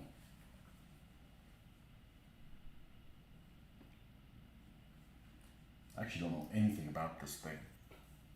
Caliber 6.5 millimeter.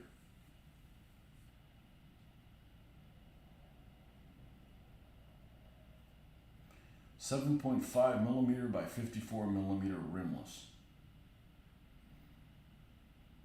Bolt action. 5-round internal charger loaded box, so like the Mauser.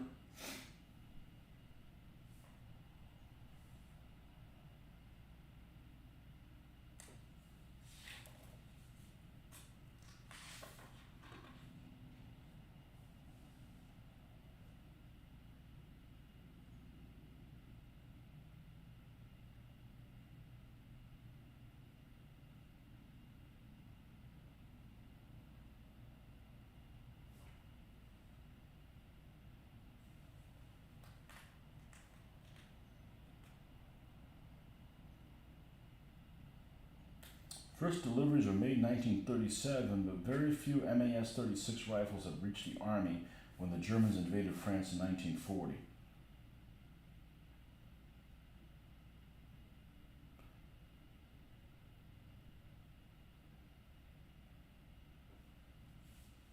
So they must have used something else instead. Okay, so maybe it is a Garand. That's a tremendous more firepower.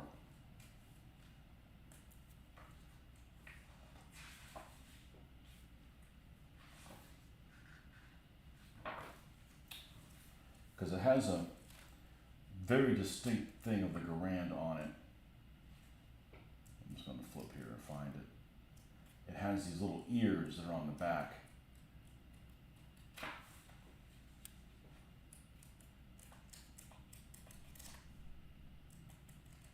Okay, where's the American ones? Come on.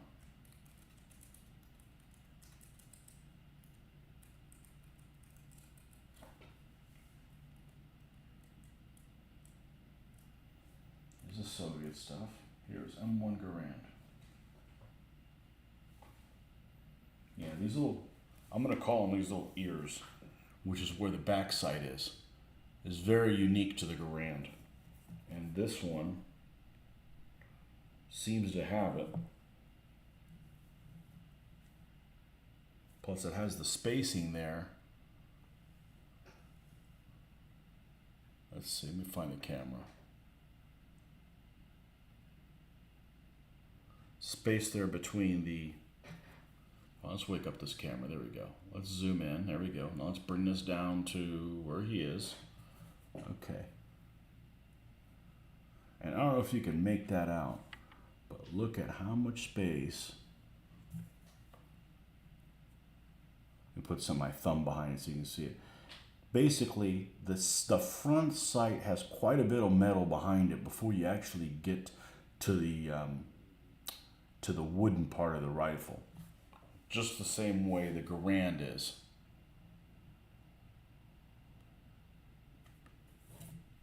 The same way the Garand is, which is right there. That's a Garand. Okay. Yeah, one of the things I was reading, I don't remember what book it was. I want to say it's the Normandy book that I have by Tom Holland. I think it's Tom Holland. And he's talking about I think it's that book. And he was talking about all the airdrops they did of weapons for the resistance fighters. And they had to stop doing them because they were basically using them on each other. Instead of them using the weapons to disrupt German stuff. Before the landings, they were using it to, all the different factions of the French were fighting each other.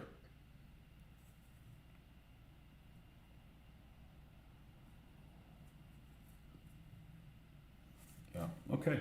So we've got this color right here. Let's get some black. And let's paint his jacket.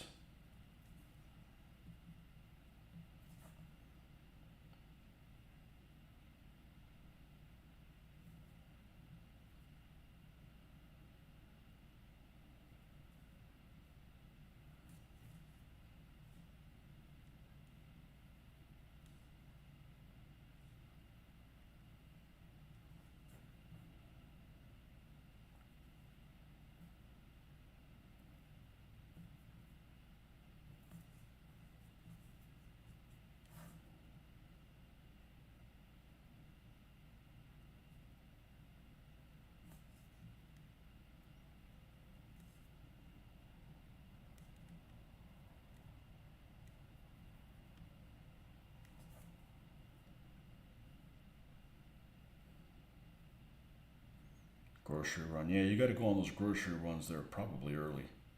Who wants to go to a grocery store when it's packed?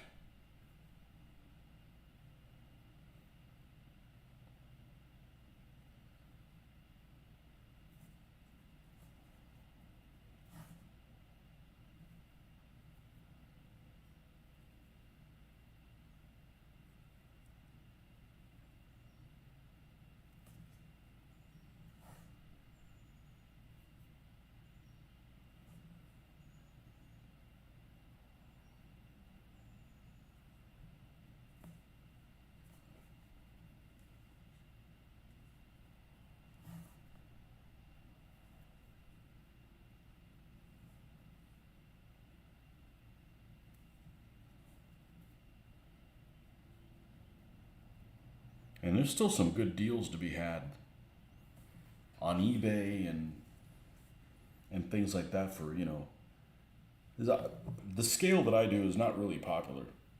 But man, the shipping is just like, nobody wants to pay for that. And unfortunately, I'm pretty sure that's here to stay for us. It's not like all of a sudden they're going to say, oh yeah, by the way, we're going to go back to the shipping rates of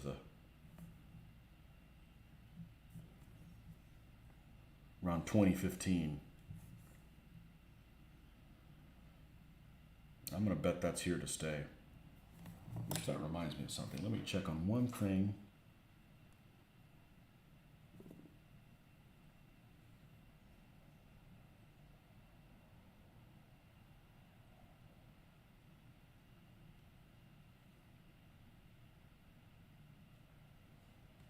I hate when I'm waiting for something. That drives me crazy. I don't wait well.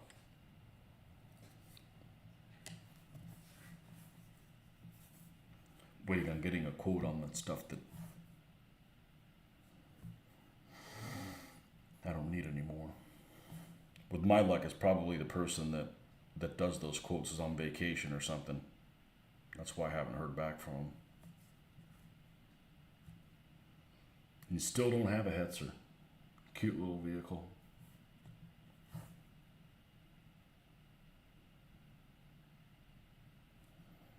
I had one. Never built it though. And it's back when you're like, you go to a store and they have something in the scale you want, you buy it. In the early 90s, you bought it. Because it was a pain to order things back then.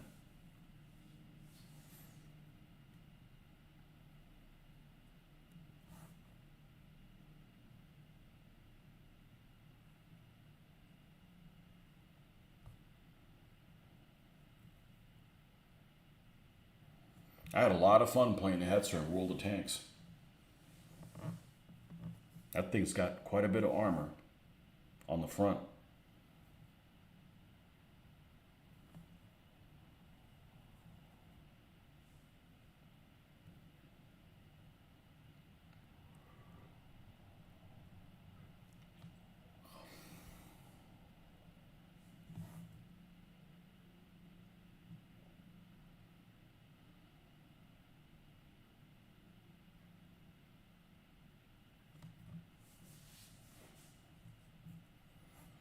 You coordinate with other people, you talk to them, or you just kind of do your own thing? Store would order it for you. Yeah, then you have to wait on it. I know I worked at a store. Actually, the store we had a lot of Eshy stuff. A lot of Eshy's things. Or Eshy Earl or whatever when they got bought. But back then, some of those models were just a pain to put together. I didn't have the tools or the patience or the glues that we have now that are so much more effective. Something gives you trouble, epoxy the hell out of it. Pin it and epoxy it, it ain't moving. Those 3-piece holes, we have the bottom section and then you have the 2 sides, and one of the sides or both were warped. Yeah, that's a pain in the butt. I got rubber bands, all kinds of patience. That stuff doesn't bother me now. Separate link track, bring it.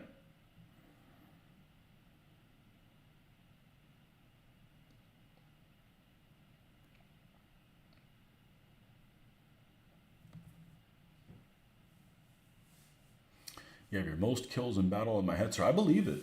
Man, it's a pack 40 is nothing to laugh at.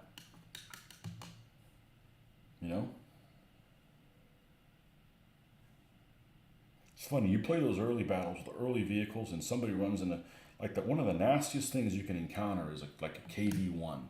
A KV-1 or an M6, right? That US experimental heavy tank. And as long as you can deal with those 2 things, you got it made. So anything with like a pack 40, the martyrs can deal with them just fine.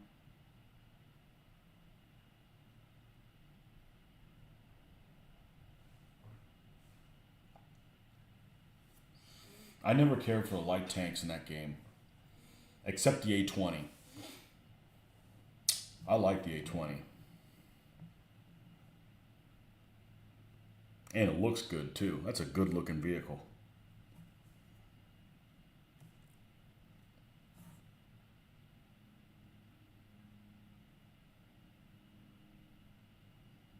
Yeah, I like the Hetzer. I like the M8. The M8 howitzer mortar carrier. Howitzer motor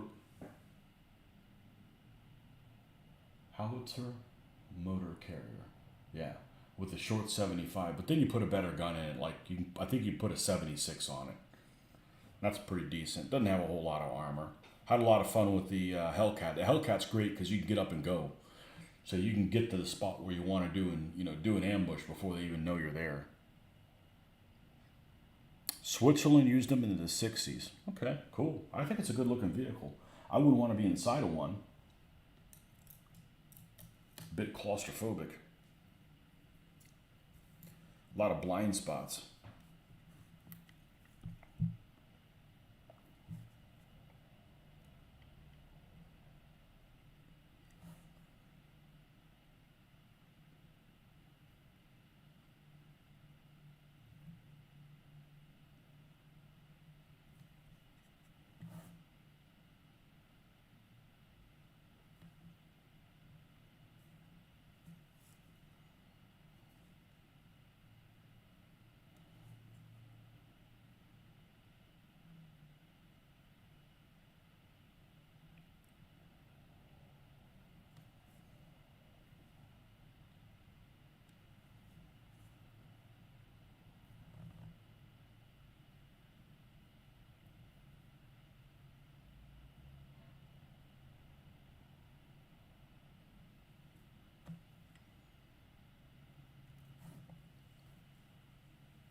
Man, grinding with the freaking Lee was painful. You know, so you could use this if you could use the 37 millimeter gun and the 75, that'd be different. But you get the 75, so you're basically driving around with this vehicle is basically a tall Semovente.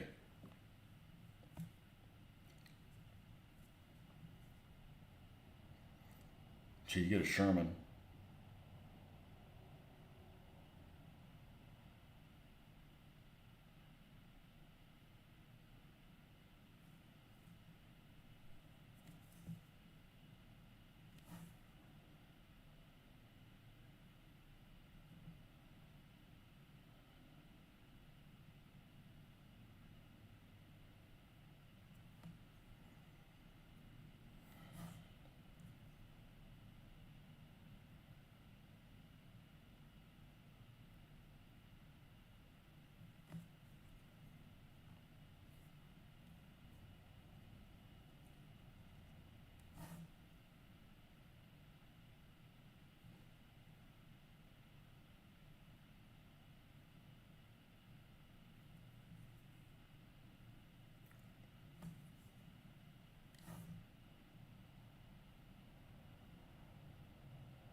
See how we're doing on this white, if it's still alive. Yeah, it is.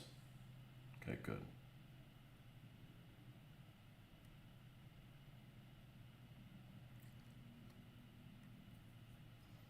Not enough.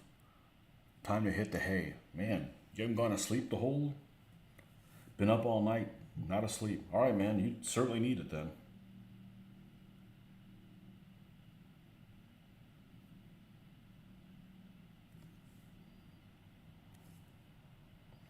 Yeah, that was me last night. I couldn't stay up. Adios, as opposed to 90os.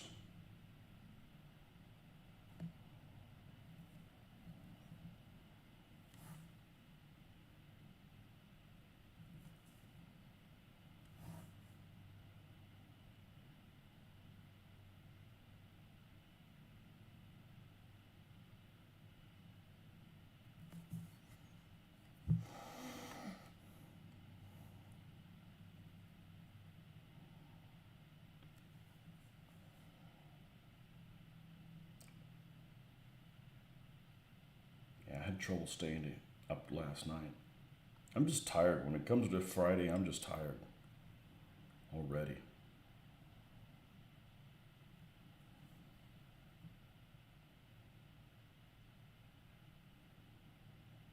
I'm going to need to take a bathroom break here shortly.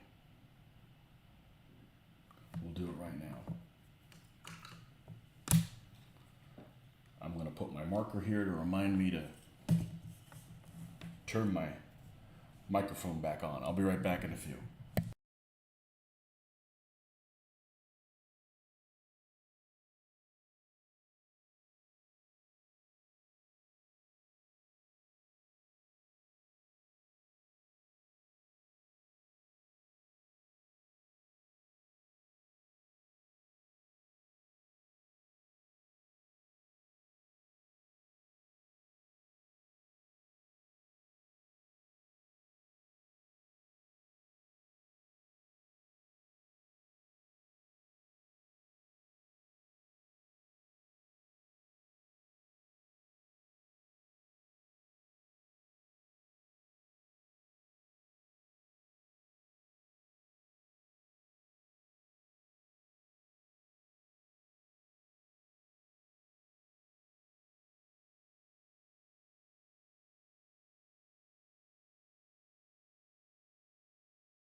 Okay, now we can get rid of that.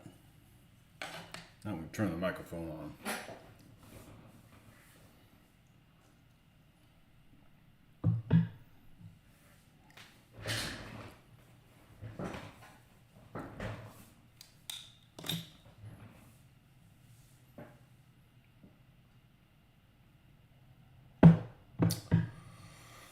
Okay.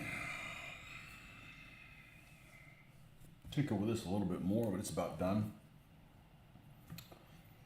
Could move on to the pants, which I'm probably going to do black.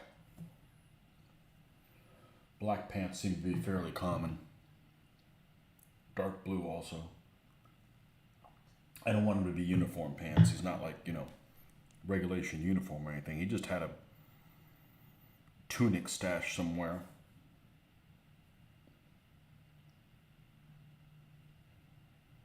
He decided to put to use. This is definitely a military cut jacket that he's got on.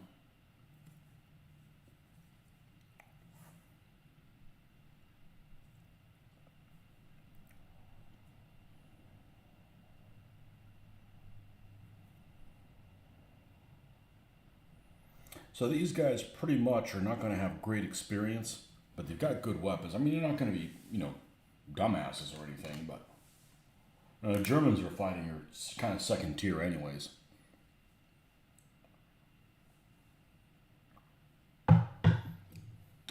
Let's take a look at a couple things. Let's look at a color that it suggests for an Adrian helmet. I'm not going to use the same color. Maybe something has a little bit more green in it, a little bit more gray in it. I want to see what the color of that emblem is. So let's take a little gander here. Let me get a real mouse so we can go places.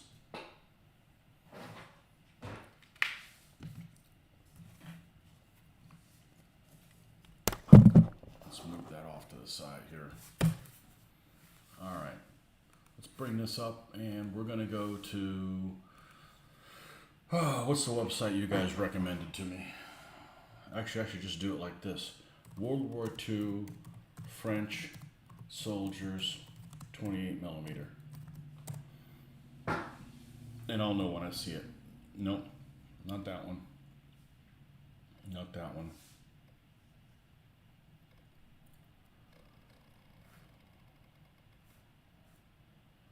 It might have been Warlord.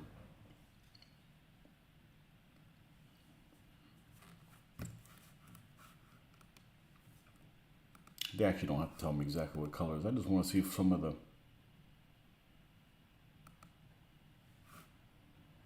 the examples. I have a feeling it's going to have a little bit more green in it. It seems like the right way to go. Yeah, those.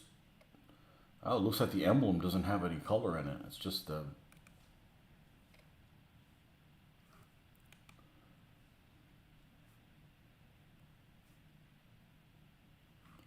Not French vehicles.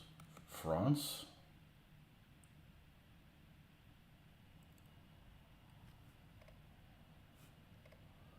Not Great War.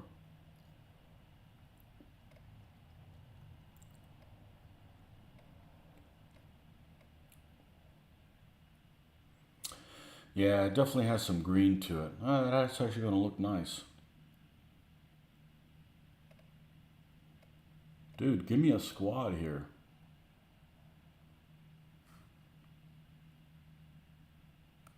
Oh, tank crews look cool.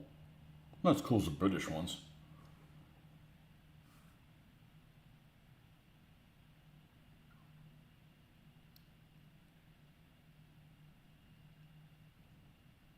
Yeah, a little bit of green to it.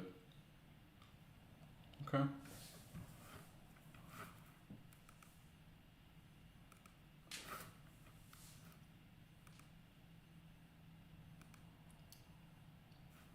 Let's see what they suggest. World War II, French, uniform, painting guide. It's quicker than just going to the, I'm sure they make a Vallejo set. Probably reflective green is going to be my guess what they're going to do. Let's see, French early war paint set, but is this World War I or World War II? Okay, here it is. Olive gray helmet.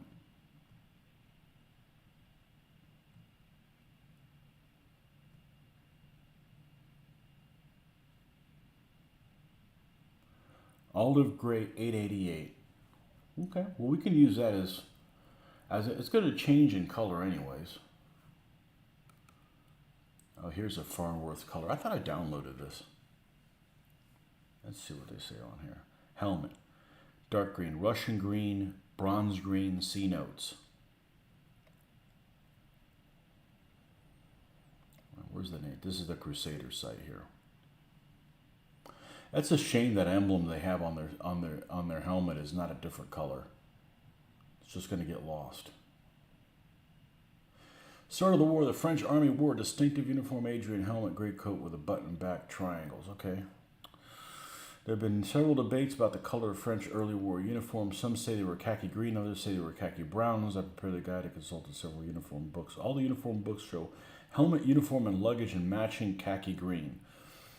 However, members of the minister's page point out the uniforms faded to brownish khaki. Similarly, blankets vary from khaki green to khaki brown.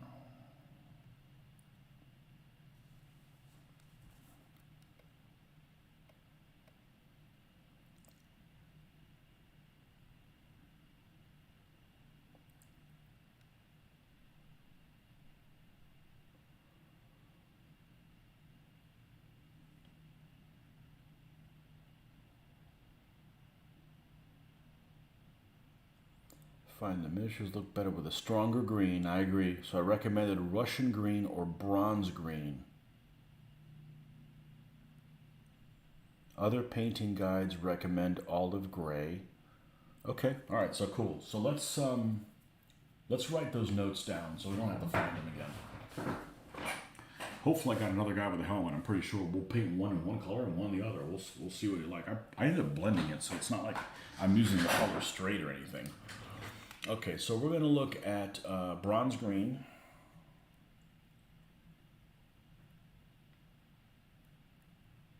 Which is what, $8.97? $8.97. Okay, and the other one is olive gray, $8.88.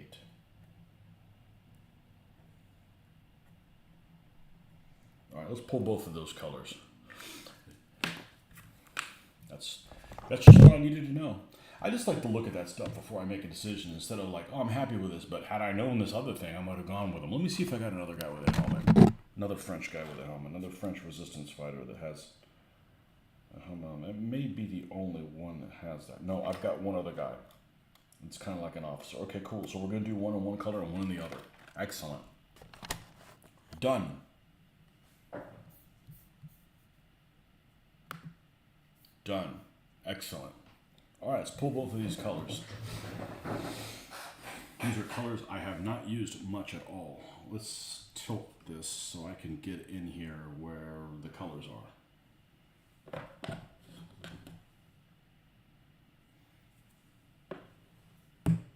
And I have them, okay? I have the whole series.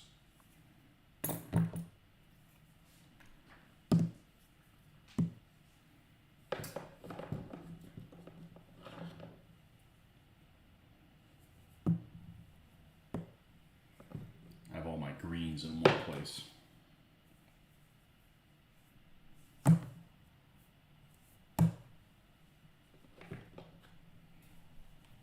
Not going to be those two.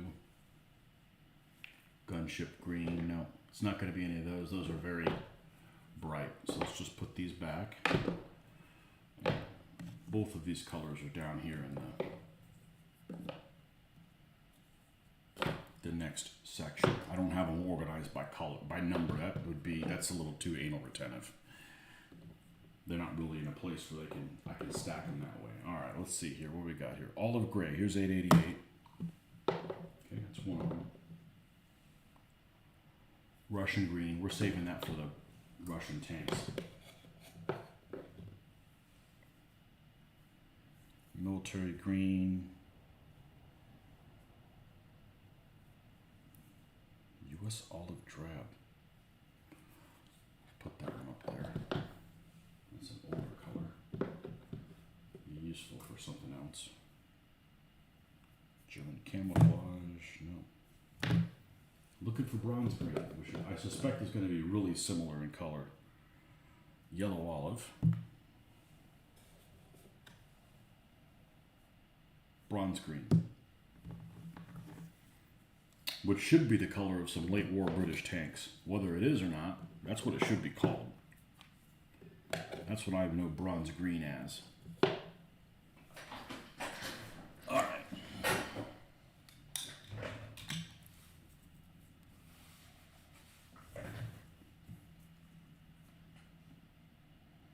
Okay, this one has some brown to it. The olive gray. And this one has less brown in it, the bronze green.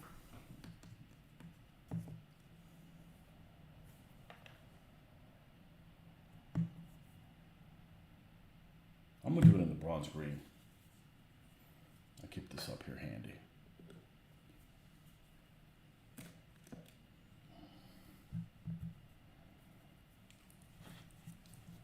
I don't know that I've ever used this color other than to paint the top of it, which I don't do anymore. That's just like busy work.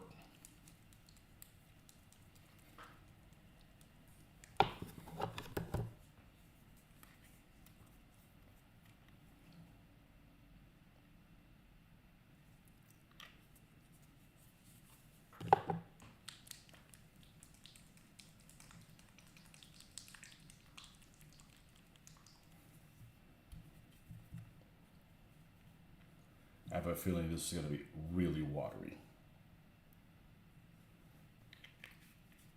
It doesn't matter that much with my painting style.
Use the color straight now.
Okay, that's that. Pants are going to be black.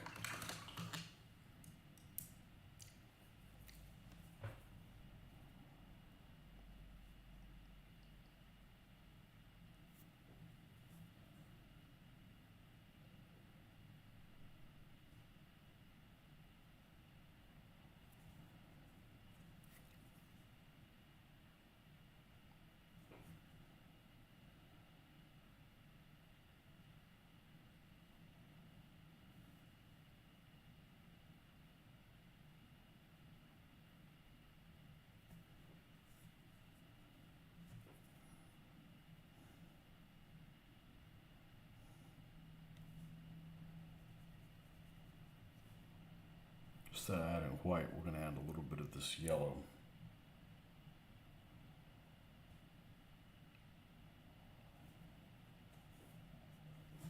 A little more subtle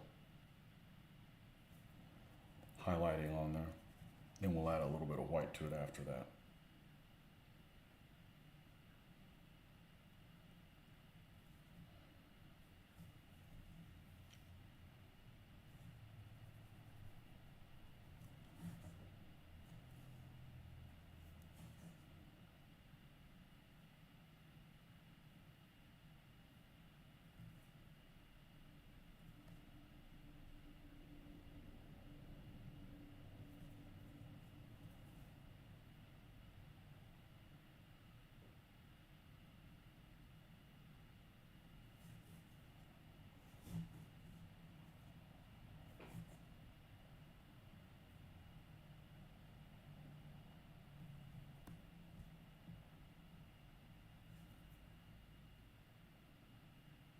Okay.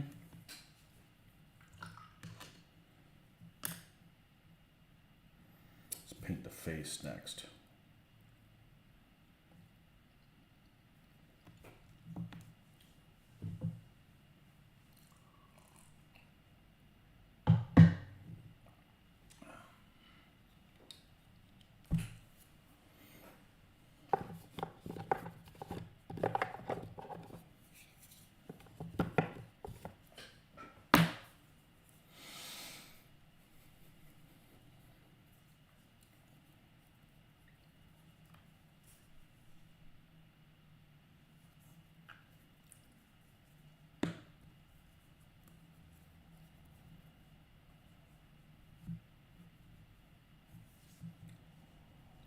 Live paint here somewhere?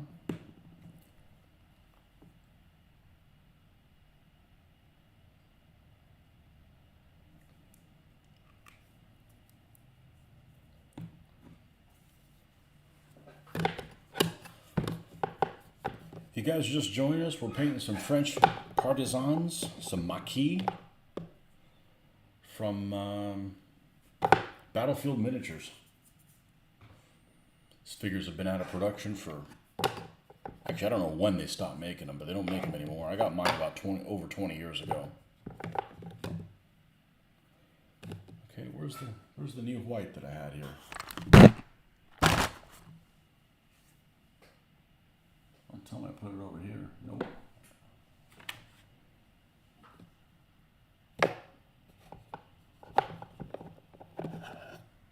There it is. It fell to the bottom.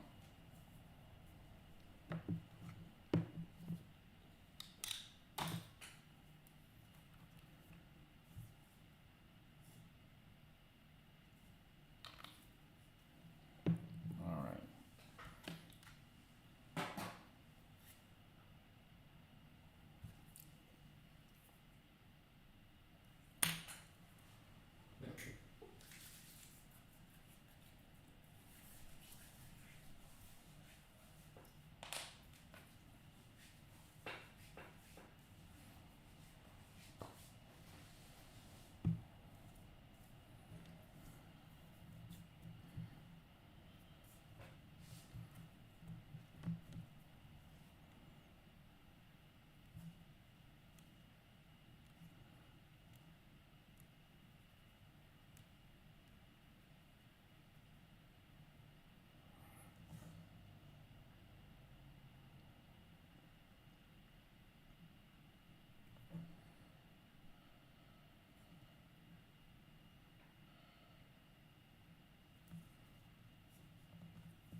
A silent group of folks today. Yep.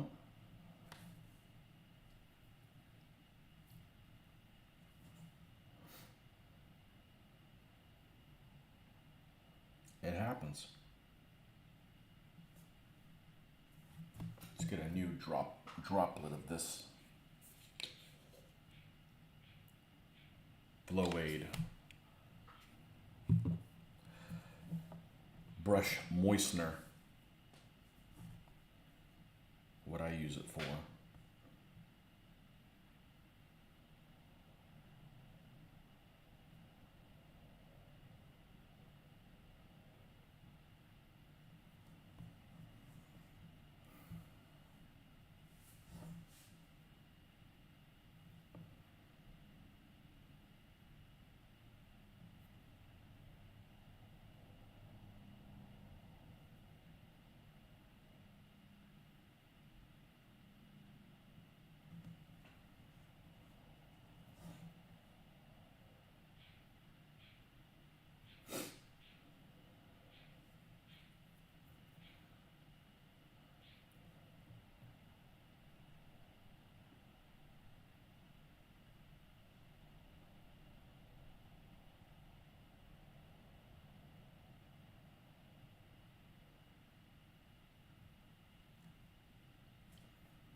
people are up.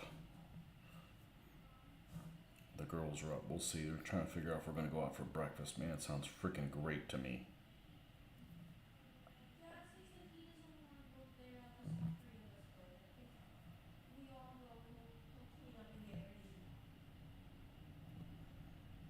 Be my second breakfast. I can't wake up at 5 in the morning and not eat till like 9. That's no. I can't roll like that.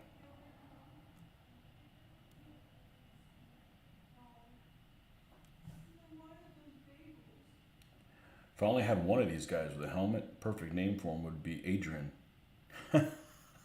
Adrian with the Adrian helmet. But there's 2 of them, so that's not going to work.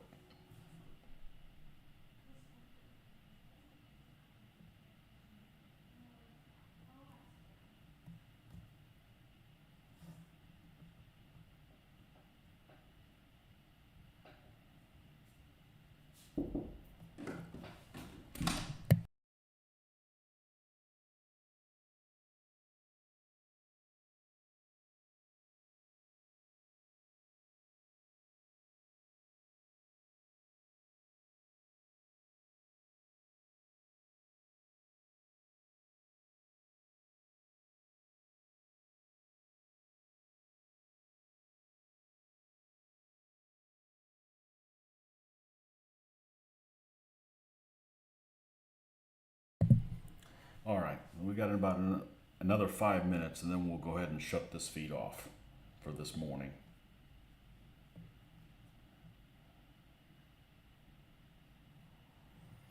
And we're almost done with this guy, but not quite.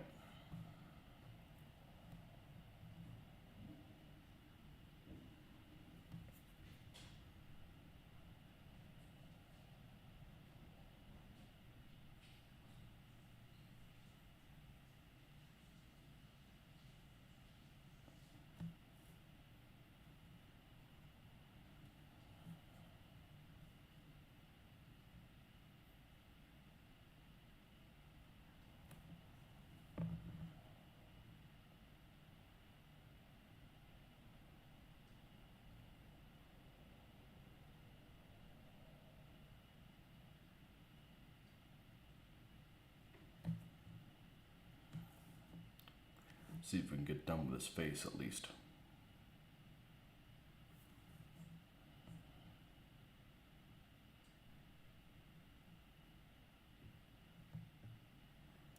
And that'll leave us a helmet strap, a garand, pouches and a belt, and boots, and he's done. So maybe a half hour's worth of stuff.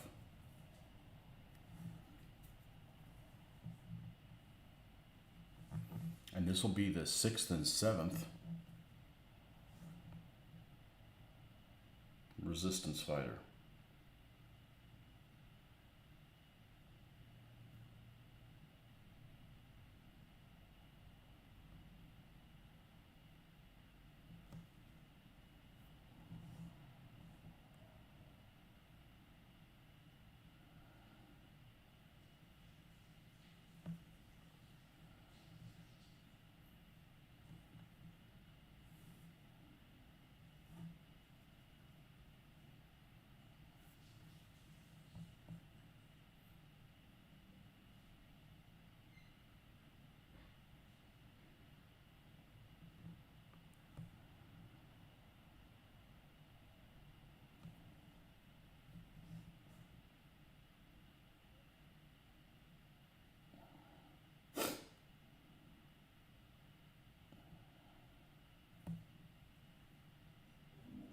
Just a tiny little bit more.